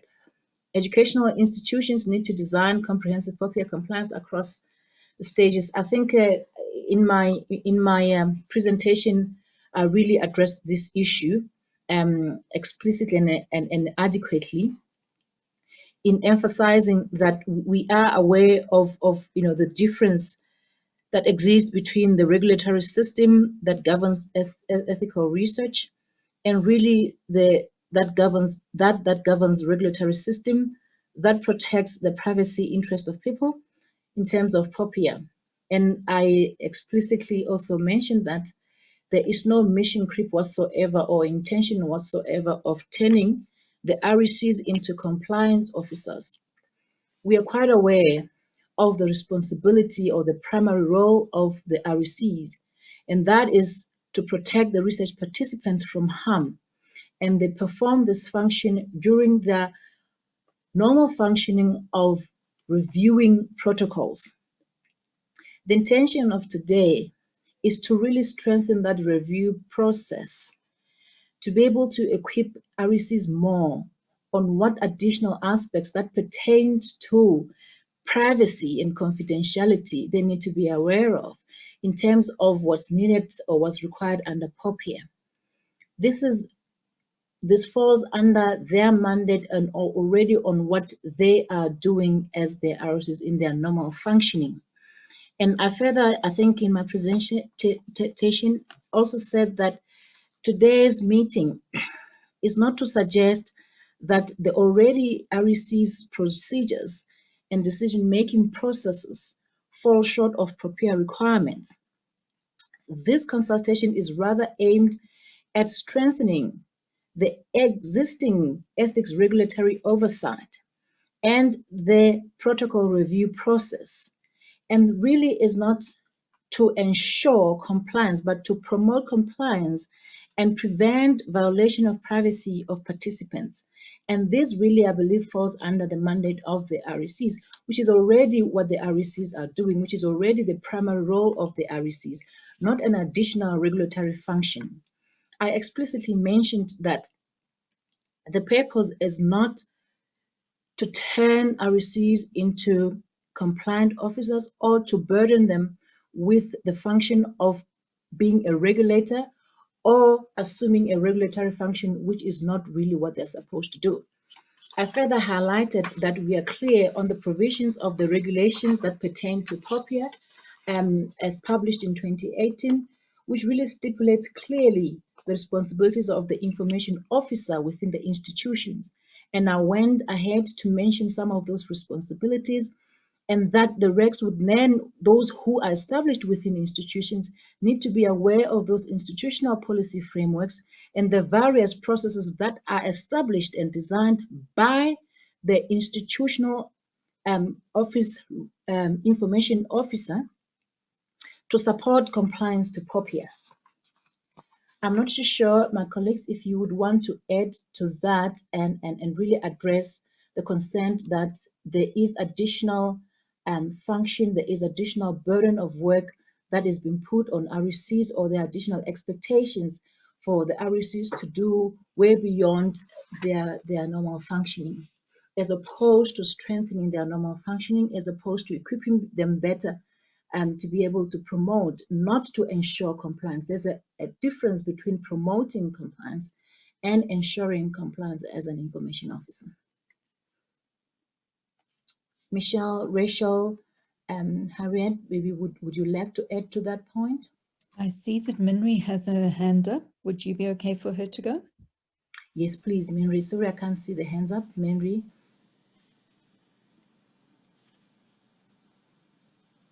Minri, you still muted? You're welcome to put on your video and unmute. Okay.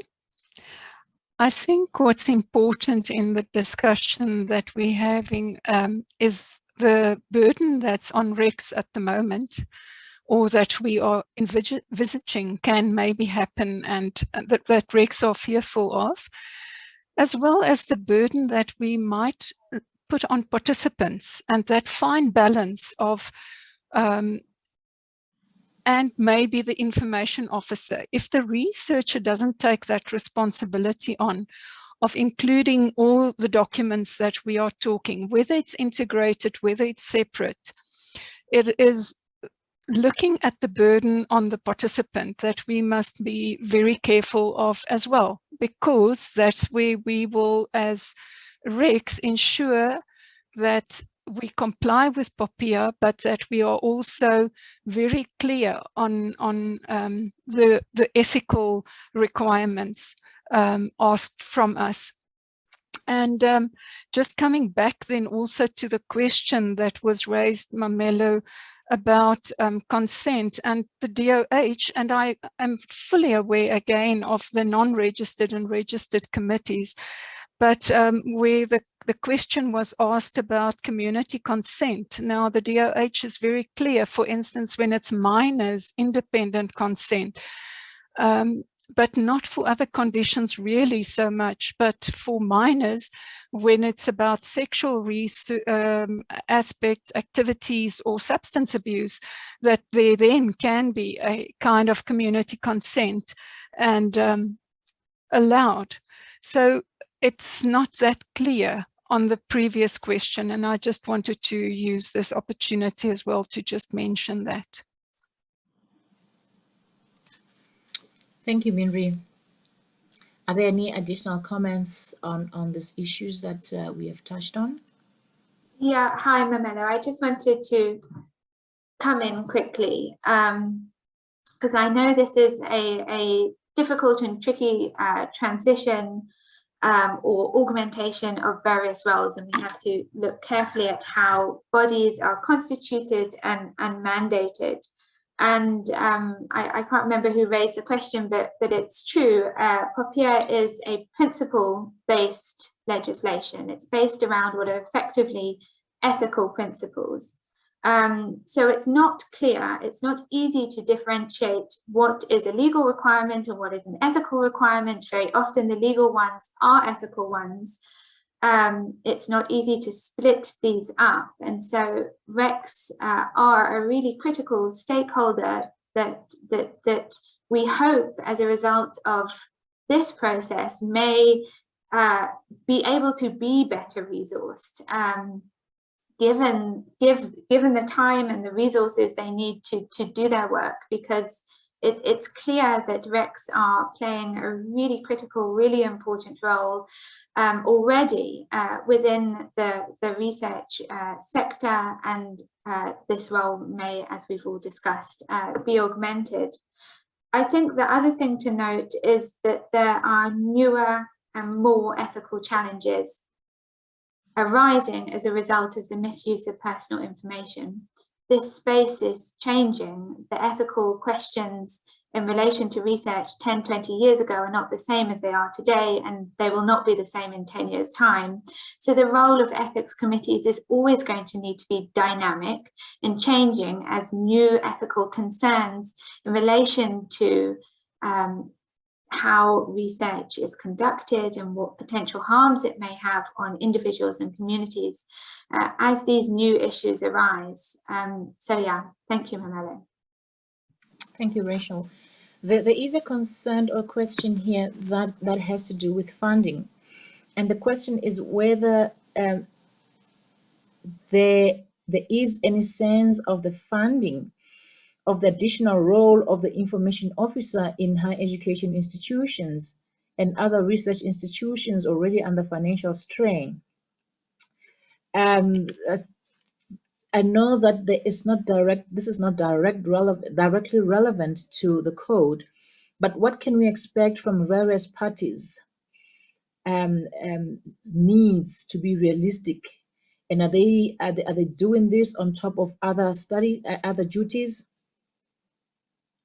So in summary, I think the question is whether there will be provision of additional funding for the institutions to be able to comply with other provisions of POPIA. And I know that one of the requirements as per the regulations is that the institution is responsible for hosting awareness sessions and for equipping all those who are involved in the processes of compliance to POPIA, and that I think responsibility and provision of funding for all those responsibilities and processes, I think the responsibility of the institution. I don't know, Asaf, if there is any information on provision of additional funding from any other body except the institution itself, in making sure that there is adequate awareness of the requirements of POPIA, there is compliance to the requirements of POPIA, there are systems and processes in place within the institution to ensure compliance of POPIA. But one of the sections of the regulations does state explicitly that that responsibility is of the institutions. Michelle, any additional comment on that? Thank you very much, Mamelo. I completely agree with you that this responsibility has to lie with the institutions. And I see in the question there is some concern about why the session is specifically for research ethics committee members and why we haven't included the university. So I just want to say that there is a parallel process through University South Africa, which is specifically engaging with the universities. And I think it's tomorrow that Rachel will actually be giving them a presentation as well, but they've already had it on their agenda for some time. And the Code of Conduct for Research will work in parallel to the Code of Conduct that USAF has put forward. So I think the institutions are aware and will understand that they need to resource the management and the legal compliance for POPIA. But of course, that's not something that that ASAF could fund. So I'm afraid that will be over to the institutions to understand how to do that, and realizing, that they are well-resourced and very poorly resourced institutions. So this is going to be an enormous challenge. But we're hoping that with the Code of Conduct, we will give the Ethics Committee some support in going to their institutions and explaining why they need more resources. So that would be one of the purposes that we hope this Code of Conduct will play. Thank you, Mamelo. Thank you, Michelle. There's an additional question on why has the NREC not seen it fit to facilitate a consultation with RECs? And I think a response, I'm open to additional responses on that. The NREC is not the body that's developing the code of conduct. ASAV is developing the code of conduct. NREC is one of the many other stakeholders that participate and is keen and happy to participate in the development of the code of conduct, to see that also the provisions of the health and health-related research are also taken into consideration. It must be remembered that this code of conduct is not only for research or researchers conducting health or health-related research. The mandate of the NREC is really limited to health research and health-related research. Yet the scope of the conduct is more broader and really encompasses all other disciplines of research that do not necessarily include health-related research.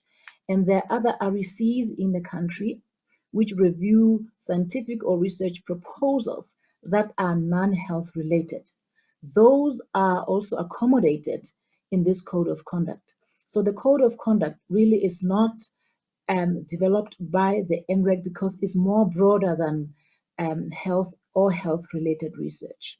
It then seemed sensible to facilitate this consultation in collaboration with ASAV, which is the body that is really developing this code of conduct, bearing in mind that this code of conduct is inclusive of all disciplines, including those disciplines that are outside of health or health-related research.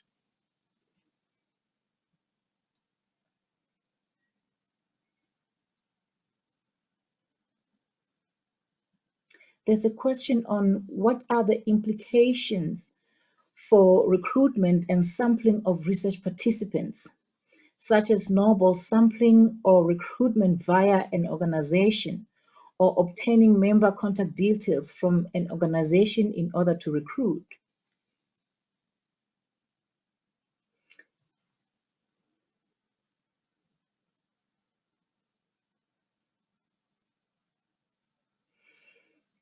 Minri, would you like to address that question maybe? Rachel?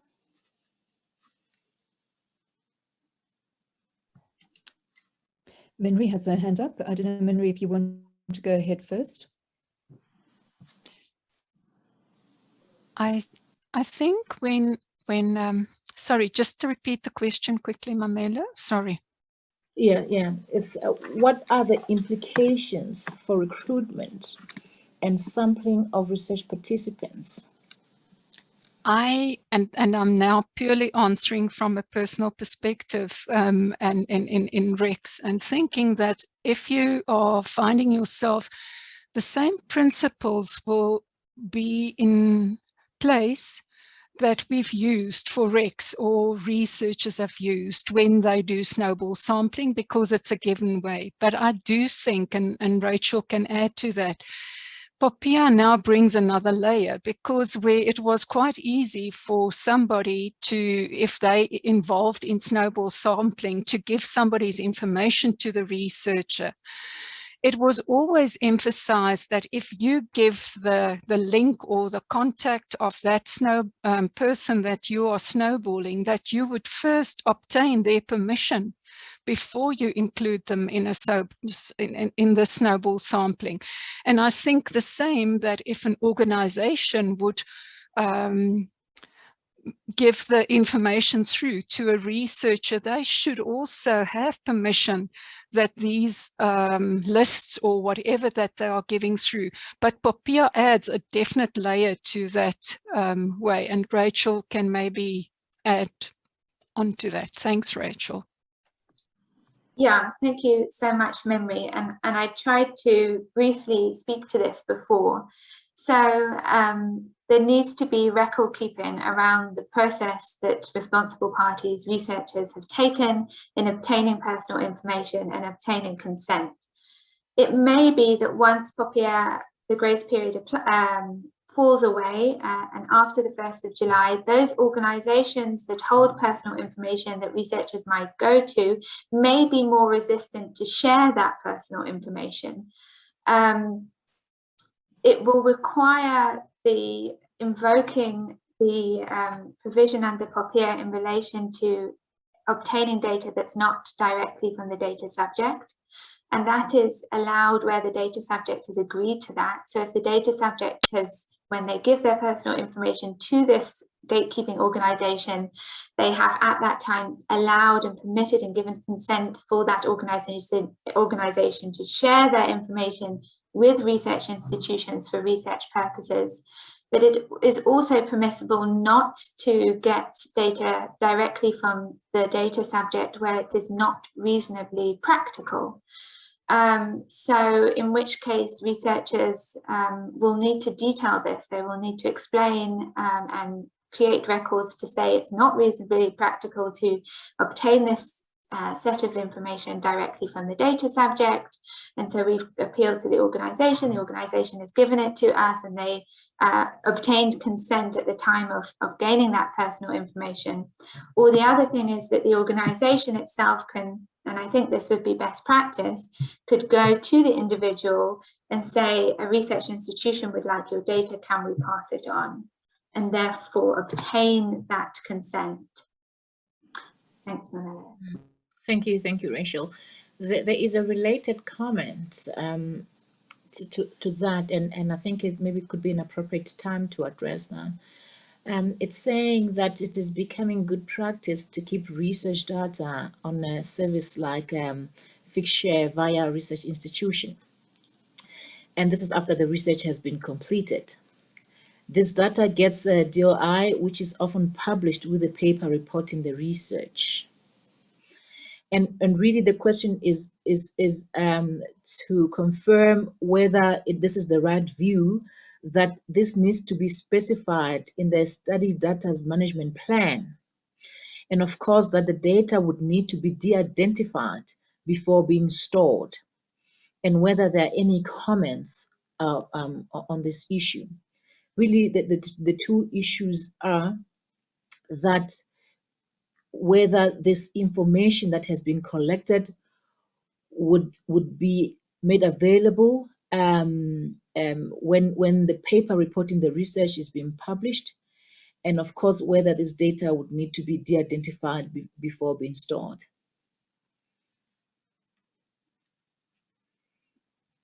Rachel?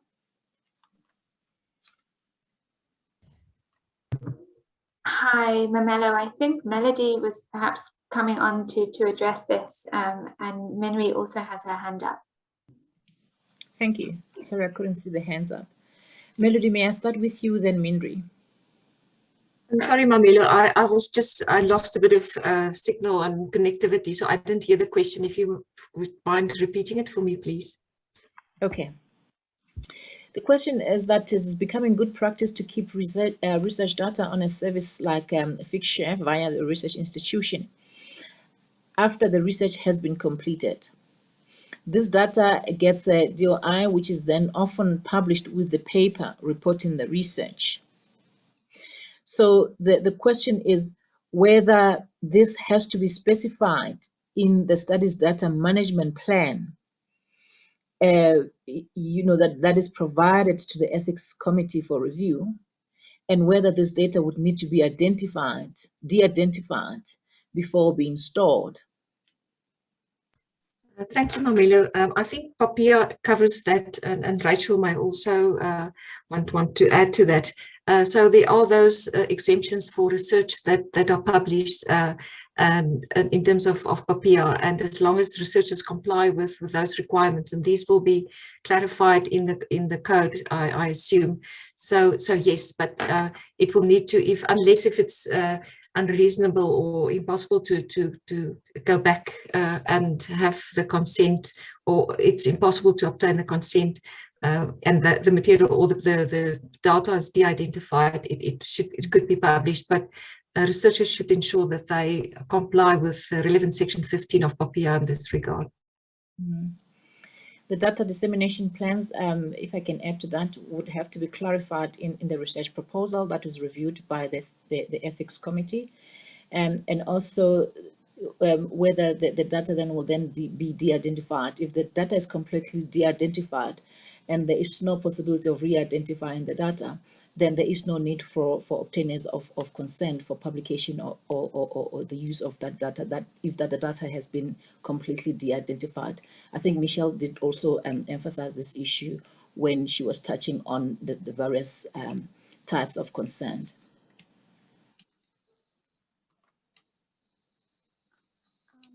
And I can, Yes, please. Thank you. So while we are looking at de-identified data, we need to also take into account that interview data might not actually be completely de-identified. So the processes of de-identifying and noting that sometimes we have what's referred to as the myth of anonymization. That means even though data has been de-identified, there are still possibilities of that data being identified. That's a consideration that needs to be taken into account. Thank you. Thank you. Thank you for that additional input, Shenuka. And Shenuka is a member of the National Health Research Council. In fact, she is the chairperson of the Norms and Standards Committee, which is responsible for developing and revising the guidelines. There is also a point from Wayne, and Wayne wants to ask whether the code of conduct give guidance to the relationship between RECs and the information officer of the research institution or entity. He's suggesting that it would be useful to make a distinction between the responsibilities of the RECs versus that of the information officer. Certainly so. Although there are important overlaps, it would also be useful to also provide guidance regarding the information officer's role when the RECs is handling a high-risk review.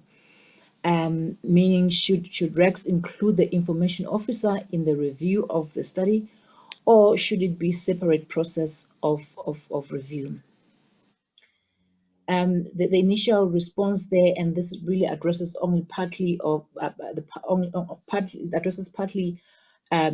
just part of your concern, Wayne, not the entire comment.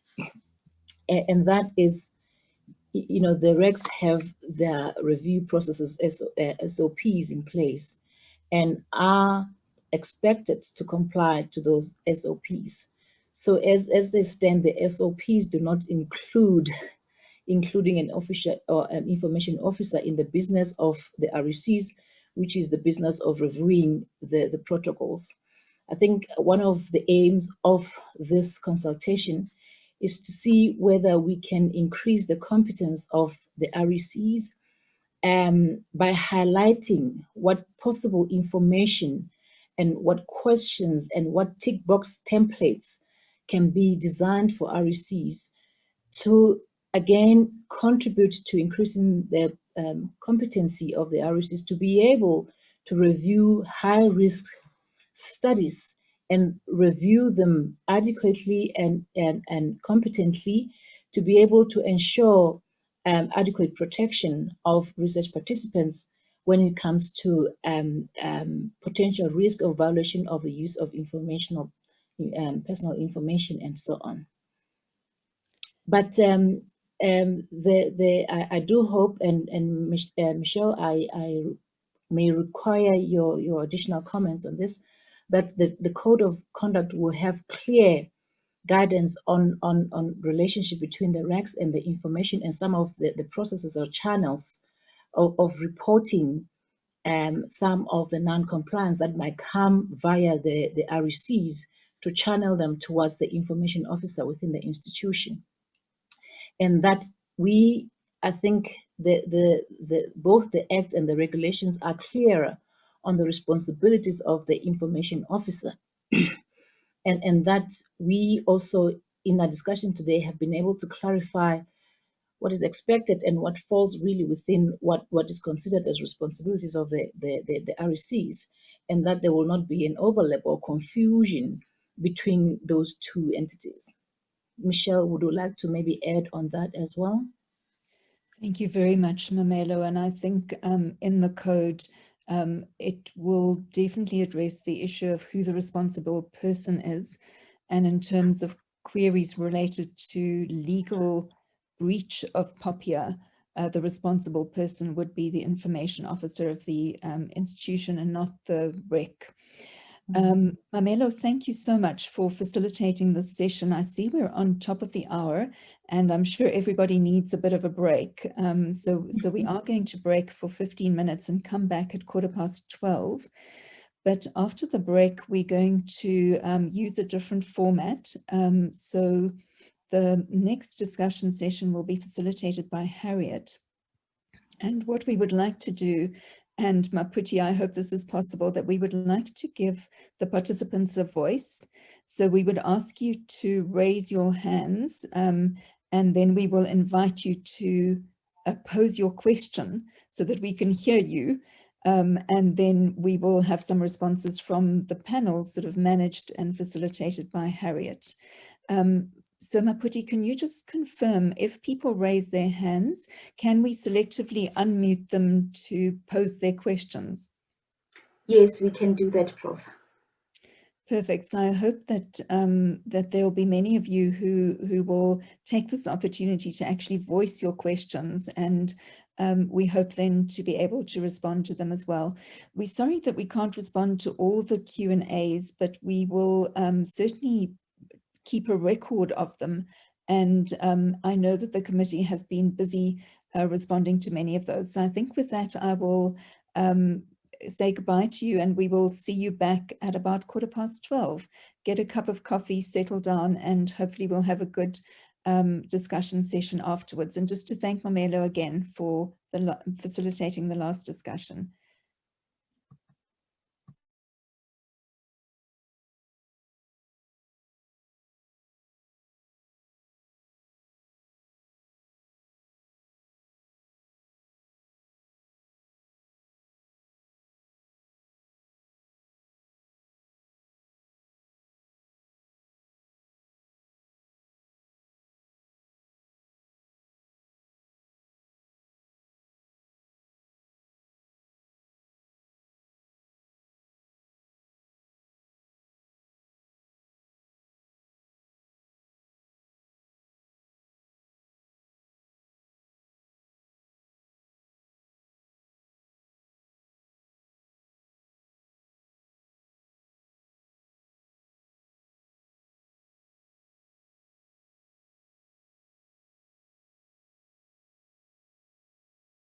Everybody, and welcome back. I hope you've got your coffee or tea next to you, and you can settle in for a good discussion session.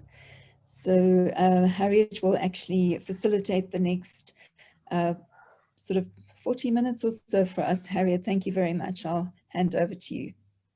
Thank you, Michelle. Thank you, everybody, so much for the morning's discussion and for your extremely important and interesting questions, which we really appreciate and will certainly go far to help us making this the most inclusive and practical code of conduct that we can. So we're going to open up now to all of you to please give us your opinions, questions. The way we're going to do this is to ask you if you would like to speak, to raise your hand. I will then invite Maputi to unmute you. Then if you could just come on very, very briefly, tell us who you are, super briefly, and ask your question or give us your comment. And can I just ask everybody to please keep it kind and keep it clean.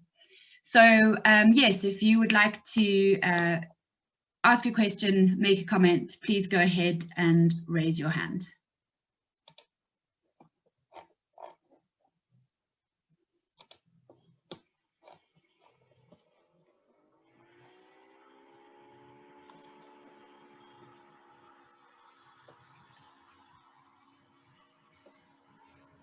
So I've got Vilapi Msomi. Would you like to go ahead? I think, Maputi, could you please unmute Vilapi Msomi?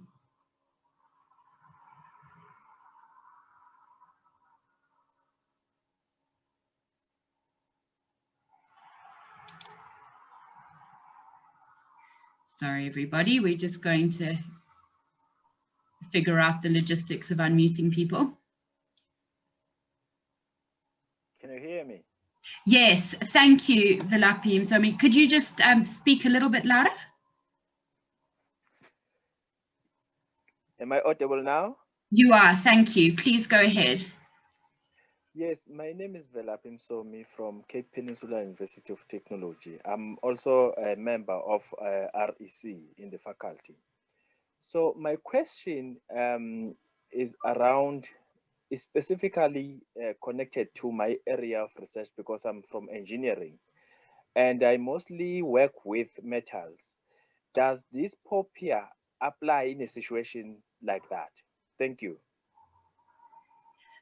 You mostly work with metals. So I think that I can start off by answering this, and then I might ask any of our panelists to join in. But POPIA is applicable to people. So it would depend if in your work with metals you involve people, for instance, maybe looking at lead exposure as a potential example. So I think we would need a bit more information. I'm going to ask Rachel or Sophia if they could or would like to add to that from the perspective of the drafting group or steering committee. Thank you, Harriet. Yes, Sophia has been looking at when records contain and don't contain personal information. So if Sophia is happy to speak to this, that would be great.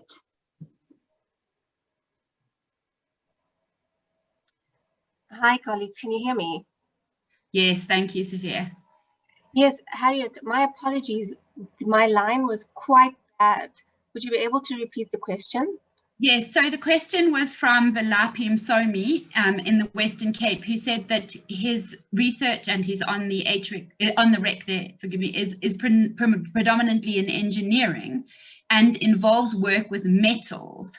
And how would POPIA apply in that context? Okay, thanks. So, to my understanding, and Rachel, please add in, POPIA would apply to any personal information.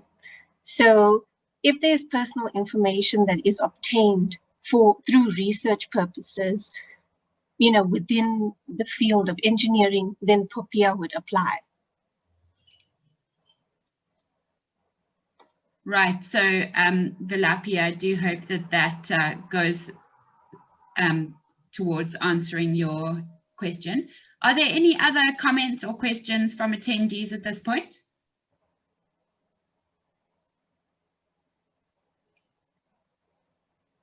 I'm not seeing any hands raised, which perhaps is a good thing because it means, oh, there we go, we've got one. Clarissa Graham. Maputi, may I ask you to please unmute Clarissa Graham? Clarissa, please go ahead. Thank you. Hi, have I been unmuted? Can you hear me? You have been. Thank you. Thank you so much for the opportunity.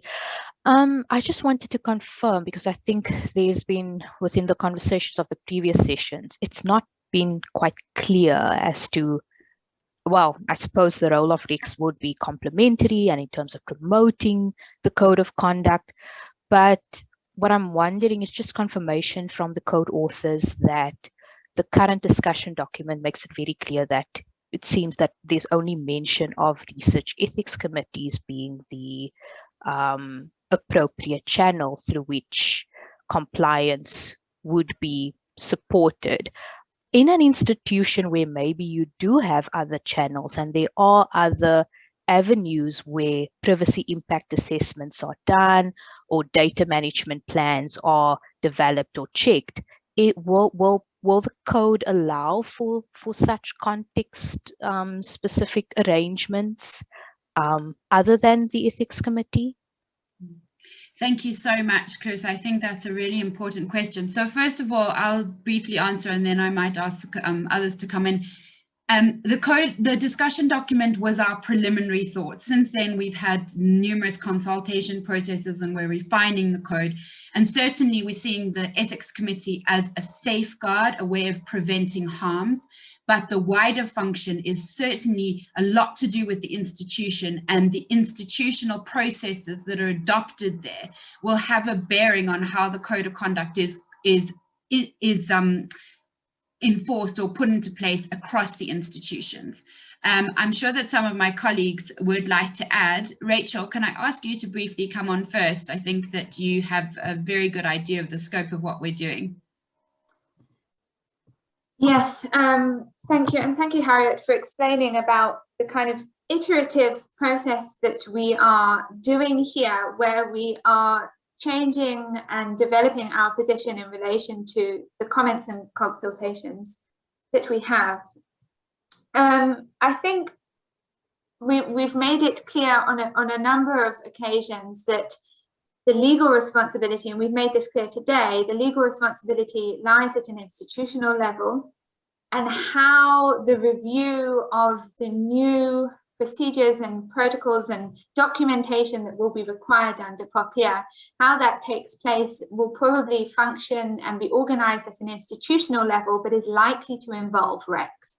For example, one of the very clear areas where we see that RECS is going to need to play a role is within the consent forms, because the consent forms are going to either be augmented to include not just consent to participate in a study, but consent to have your personal information collected as part of a study. And then the new information form that may be required as part of that.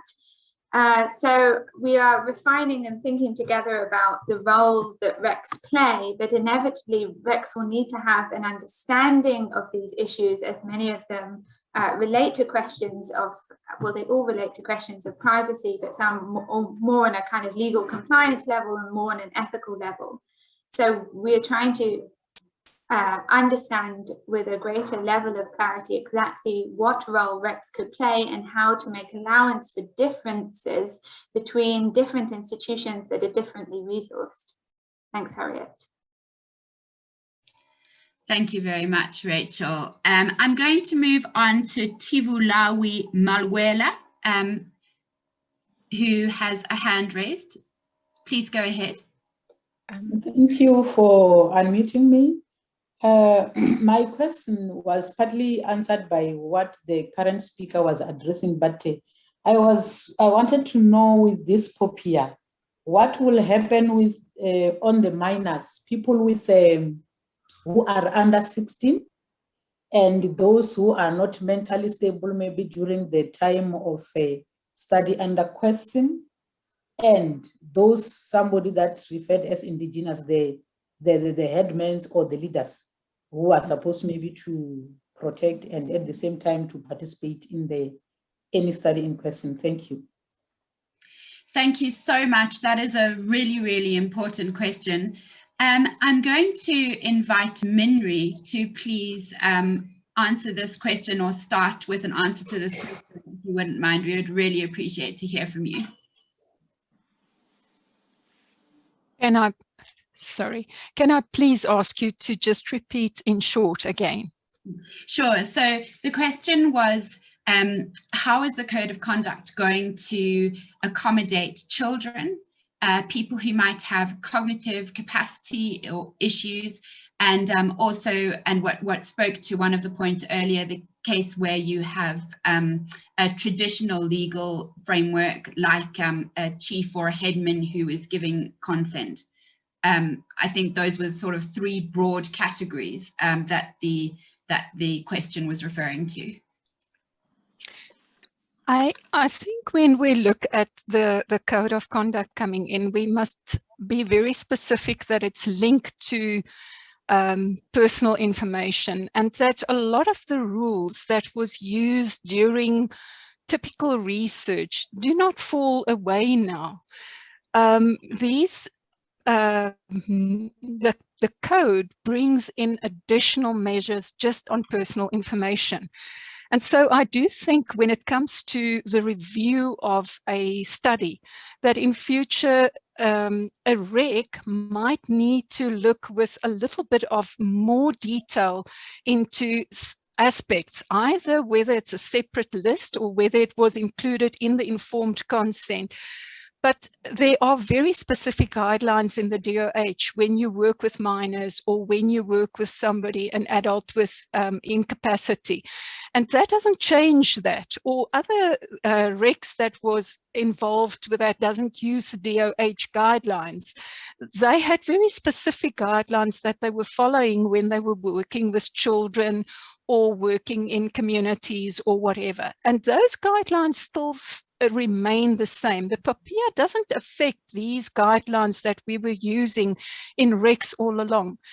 But when there's personal information, and so typical, I want to use a practical example. If you have a biographical questionnaire that introduces somebody before they start a questionnaire, the detail asked there must be much more with reason. Why are you asking about culture or race or sex? You can't just, like RECs might, or a researcher might add it that as a nice to have.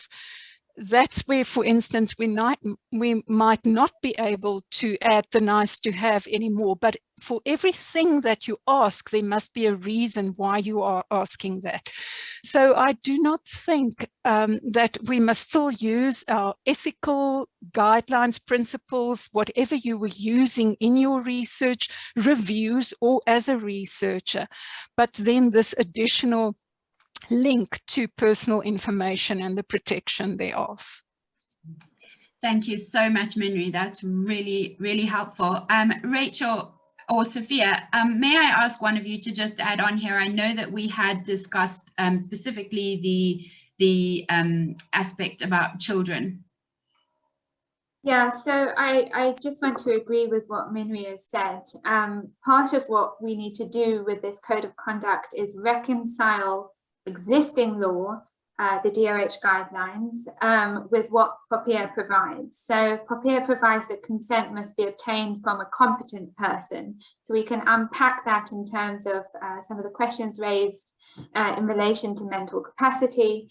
And then in terms of children, POPIA requires that consent for children's information, anybody over 18, is obtained from the legal guardian or parent, which doesn't quite fit exactly with what is set out in the DOH guidelines. So these are some of the areas where we're looking to reconcile and ensure that the two areas speak to each other and align. Thank you so much, Rachel. So we have another hand up, which is Nicola Barsdorf. I'm going to unmute you. Maputi, Nicola, please go ahead. Okay, great. I mean, I think this follows on the question raised a bit by Clarissa Graham, and also in the Q&A. I think there's sort of been a stream of discussion about the role of RECs, and I wanted to go back to that.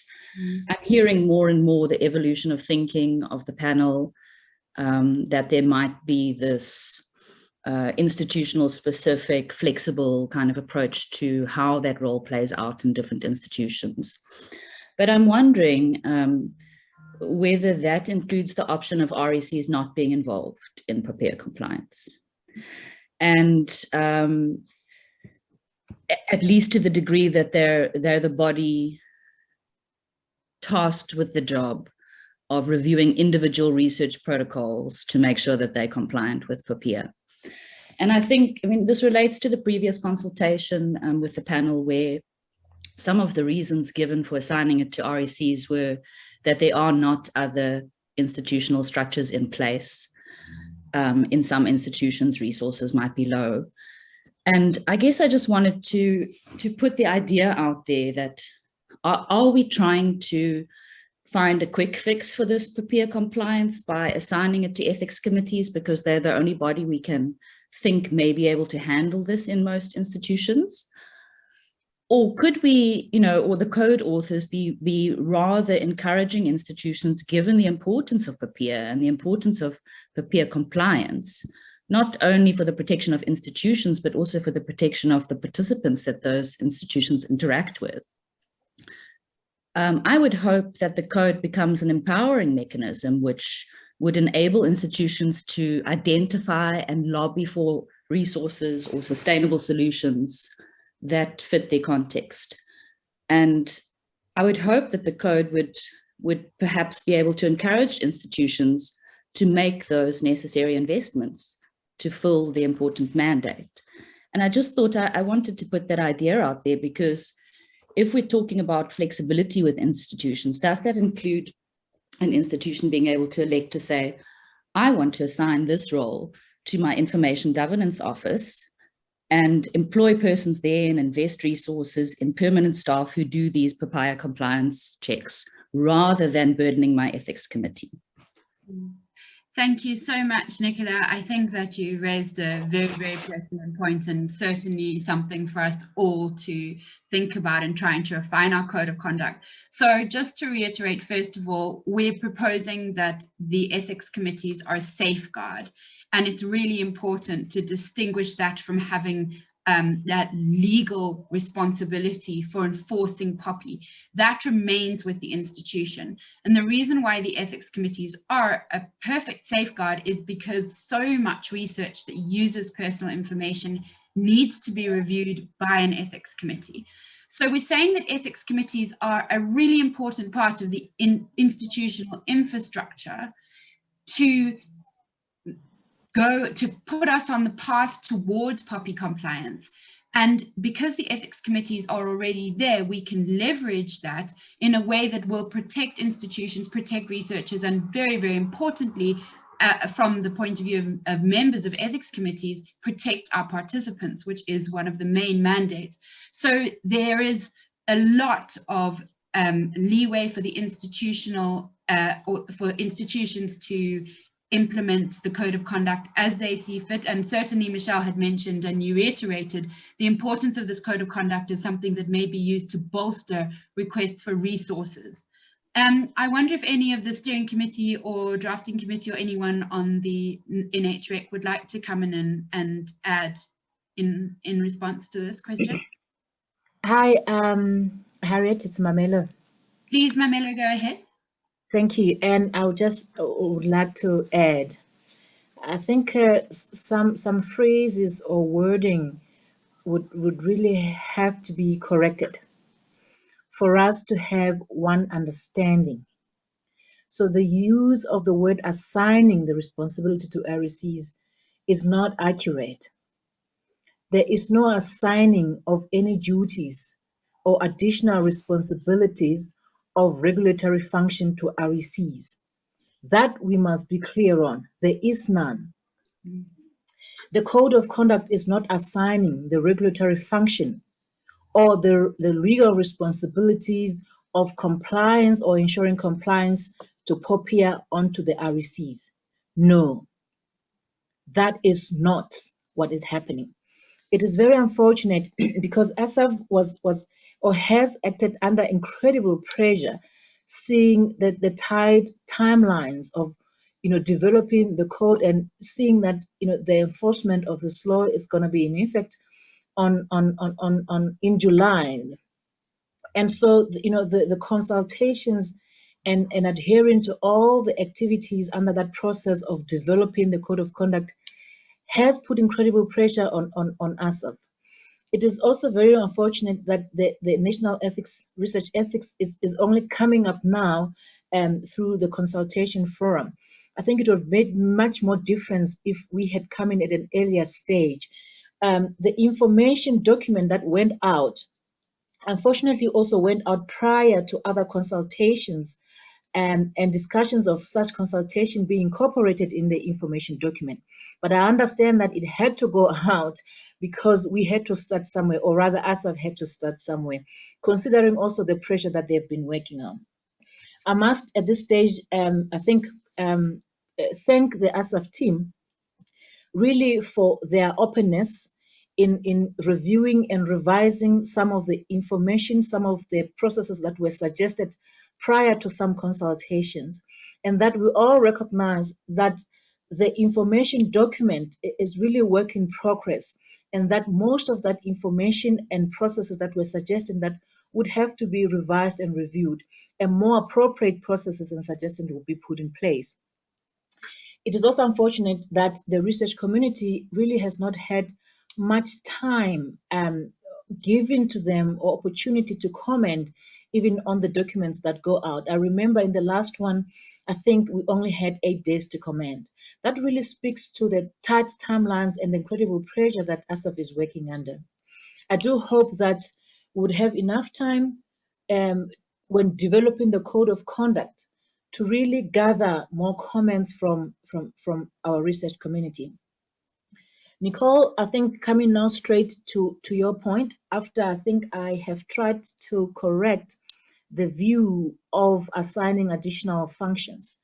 I said in the statement earlier that the ordinary function of the RECs is really to protect the research participants from harm. And part of that harm might be exploitation of the privacy and breach of confidentiality. In any way, that is what the research ethics committees are doing. There was a question to say, please summarize to us what is new. The bigger part of the functioning of the RECs is not new, because in their ordinary functioning of reviewing the protocols, they do assess the risk of breach of confidentiality and privacy. What is new could be the additional requirements of POPIA that were not necessarily included in the previous guidelines, that were not previously highlighted, that may require a bit of awareness for the RECs to look out for when they are reviewing the research protocols. It is inevitable that those processes of the RECs do promote, they do not ensure legal compliance, but they do promote compliance to POPIA. Why? Because POPIA is all about privacy, and the role of the RECs indeed is protecting the privacy of the research participants. So it's not an additional, but rather a way of strengthening how that process can be done to ensure that promotion of compliance to POPIA is there. Thank you so much. Sorry, Mamela. Just 1 second. We cannot deviate from the law, which is the provisions of POPIA and the regulations relating to POPIA, which clearly states the different responsibilities of different bodies. It is a requirement of POPIA that institutions have chief information officers, and the responsibilities of those officers are stated in POPIA. So the bodies, the statutory bodies such as the NREC or ASAF do not have the mandate to change those provisions or cannot even deviate from those provisions. So the idea is not to develop some deviation processes or our own processes that we think might be appropriate, but to align with the provisions of POPIA. And this is to really help the research community and research ethics committees as well, that they align with the requirements of POPIA. And again, just highlighting that it is also for the researchers themselves. So additional activities and information like provision of data management plan, provision of a proper risk assessment, those are the responsibilities of researchers, not necessarily that of the RECs. Thank you very much. Thank you so much, Mamela. Yeah, I think to emphasize that it's about minimizing harms. That's so important. And Mamela, speaking to some of the points you made about the timeframes, I understand that will be summed up and we'll give you a sense of the way forward in the final 10 minutes. So I have another question. We only have time maybe for 1 or 2 more questions if they're very brief. Maputi, could we please unmute Robin Kerr? Robin, please go ahead with your question. Thanks so much, Harriet. I'm a member of the Division of Human Genetics and I sit on the WITS HREC. And already in the short time we've been needing to grapple with POPIA, I can see that there might be specific implications with regards to genetic and genomic research. And I was wondering if the committee could either make comment on this now or at least just think about it going forward. So because fundamental to POPIA is this notion of being able to de-identify information, I can see that HREC committee members who are not necessarily completely genetically literate are understandably grappling with this issue. And they're struggling to distinguish between what should and should not be permitted in a research setting with respect to genomics research. So I was just wondering if HREC members who need to assess genetics research applications could especially be supported in your suggestions and output from this committee. I really appreciate your notion of making templates, because I think these would help both research applicants and HREC assessors.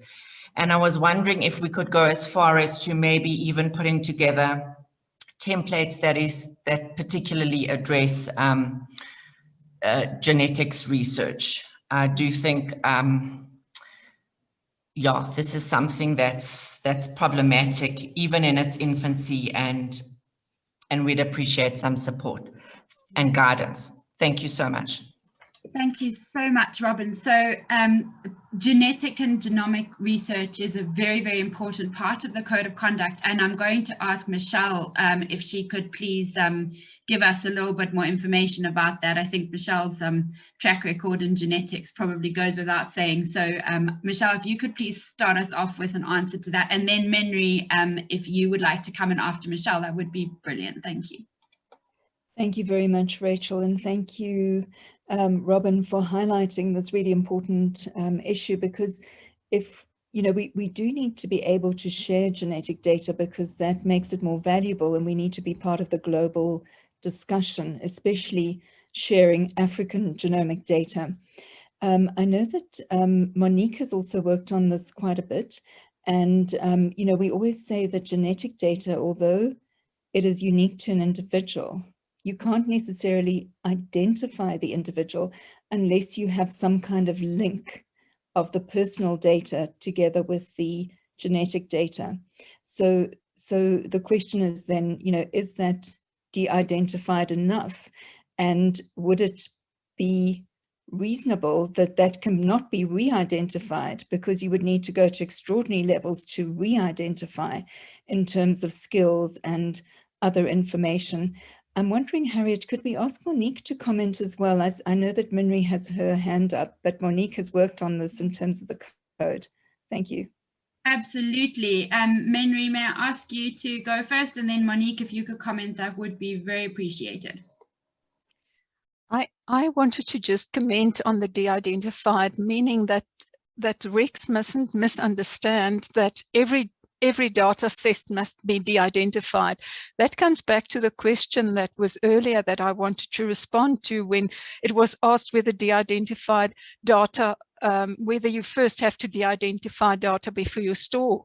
No, not all data can be de-identified before stored, because if you do longitudinal studies and aspects, including where you need your identification, but the POPIA making de-identifying very important for processes is that you must be very clear when you de-identify, and that you can prove that you de-identified and it cannot be re-identified. But we mustn't think that it's all data that we are going to de-identify or de-identify when we store it.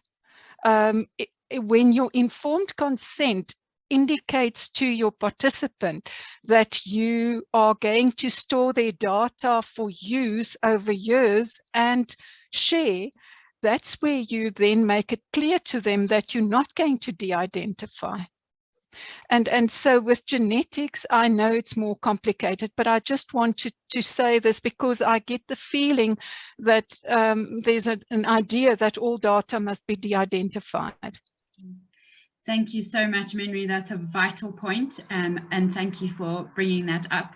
Monique, would you like to give us a few of your insights into the genetics aspect?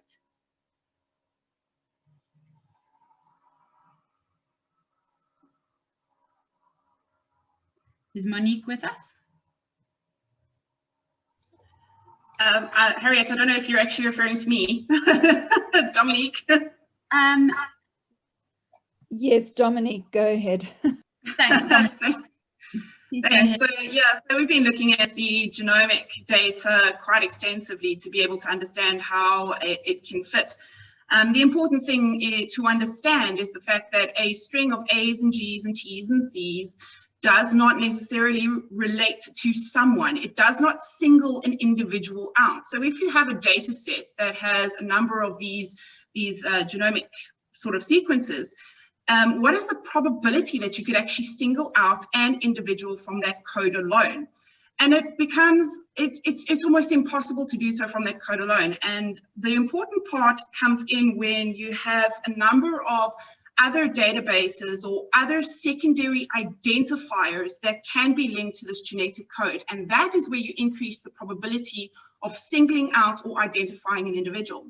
Now, we know of studies where people have actually gone through great lengths to take genetic code and they have actually re-identified a participant. But we must keep in mind that that was the objective of that particular study. And the only way that we're actually able to do that was to include vast amounts of secondary identifiers in order to perform that re-identification process. So what's going to be important in terms of genomics is because we cannot de-identify a string of A's and G's and T's and C's, we can, however, identify where that string of A's and G's and C's and T's came from. So the linkage is going to be very important. And the more linkages you can create, the higher the risk of singling out of a person using their genetic code, much like a fingerprint. It's important also to note that just like a fingerprint, you need to have a reference for which to compare it to if you were just looking at that string of code. So what's going to be important in terms of genomics is the safeguards, especially the IT safeguards that you have put in place to ensure that that data is protected and that secondary linkage or linkage via secondary identifiers becomes mitigated. Thank you. Thank you so much, Dominique. Really appreciate it. And I think that that's going to be a major area of work that we're going to be going forward and making sure that our recommendations on that assist the genetics and genomics research community. That brings us to the end of our allocated time for questions. I'm going to hand back over to Michelle to close the meeting. Thank you all so much for your inputs, just to reiterate how much we appreciate you all being here today. Thank you very much, Harriet. It was a really, really interesting session, and I hope that people feel that their voices are being heard. And as I said before, we will revisit the questions in the Q&A.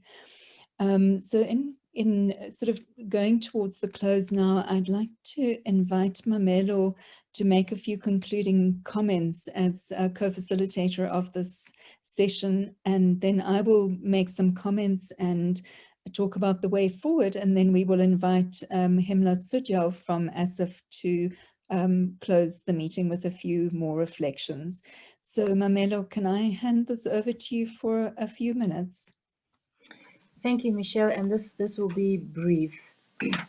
And really this is to thank ASIF for the opportunity to engage the NREC, and also for the RECs, not only for availing themselves, but really voicing their concerns and also contributing meaningfully to the discussions. I do hope, and in fact, I know that these discussions will contribute immensely to the development of the code, bearing in mind that the information document was only an information document, but not the code itself. So the code is yet to be developed.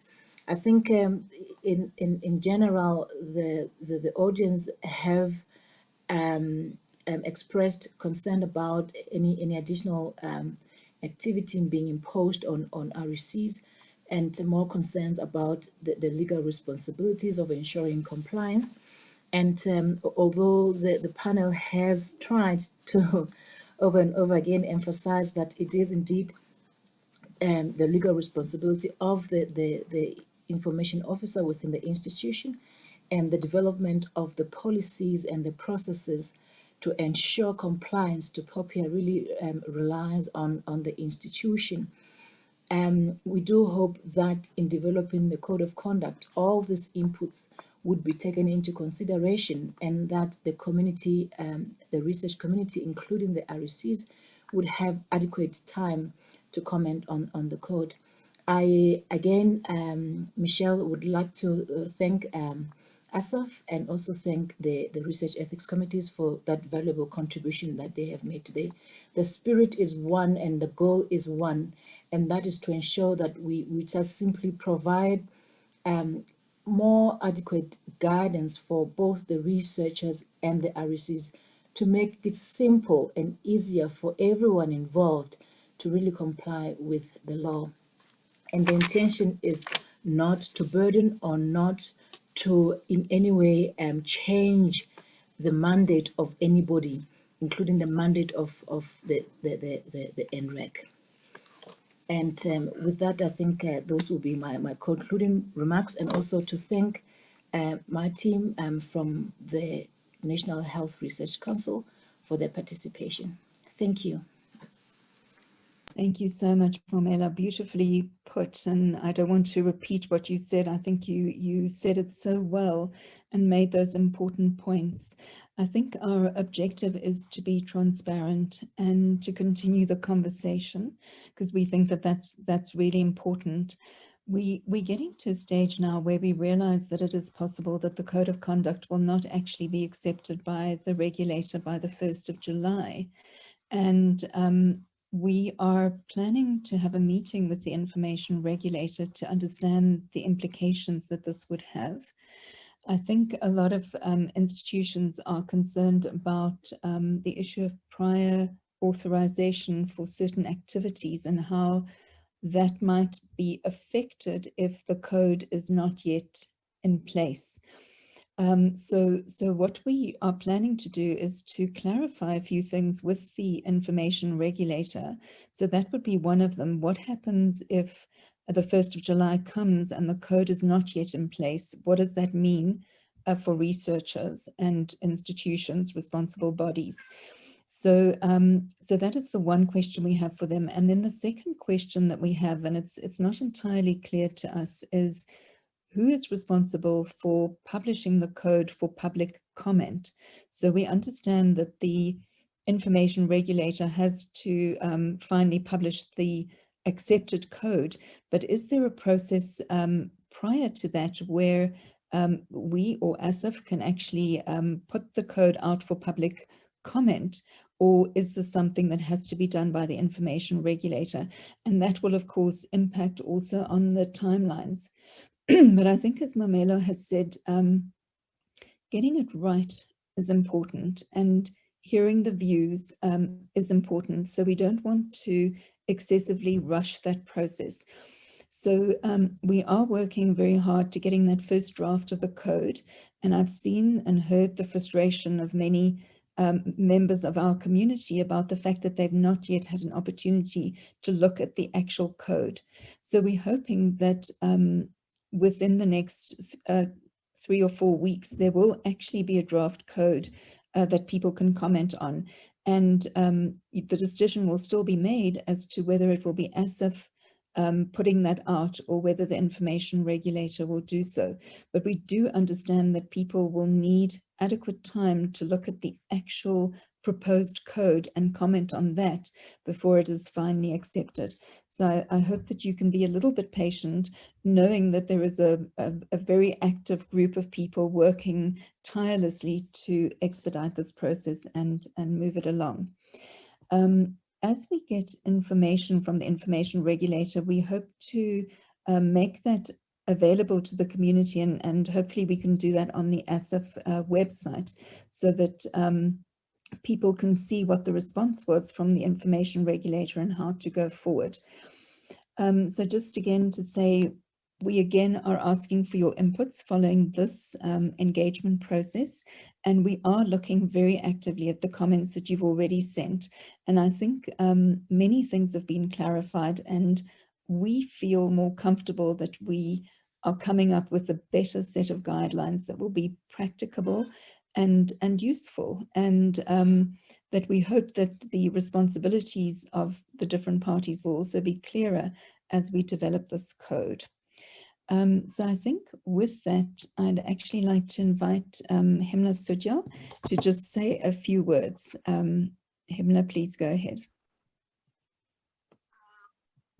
Thanks, Michelle, for the opportunity to chip in at the end. I want to thank both the reference group, the drafting team working with ASA, members from the NHREC, who have played a sterling role, Mamelo and team, in joining us in this outreach, and to all members from the various research ethics committees nationally who have joined in today. I think at the height of it, we had about 270 plus members being part of this discussion, which attests to the interest that this conversation has stimulated among our scientific community. As both Mamelo and Michelle have rounded up in their final statements, this is a work in progress, and it has come because of the efforts of several people who have worked tirelessly and pro bono in a voluntary capacity to assist the Academy in this way forward. It has been a tough journey because people are doing this around all their other commitments, but we believe that at the end of the day, these efforts would contribute in a constructive way to implementing or being compliant with the POPIA Act, so that we get it right in terms of the way we respond to what is being asked of us in compliance. We thank you again, and we encourage you to continue engaging with us. The ASAF website would host all the important information that you would have to engage with. And I once again want to take this opportunity of thanking my ASAF team, Paputi and Susan and everybody else who assists them in the back room to ensure that we are able to communicate with you all. Have an awesome day forward, and we look forward to hearing from you as we proceed to the July 1st deadline. Thanks, Michelle, and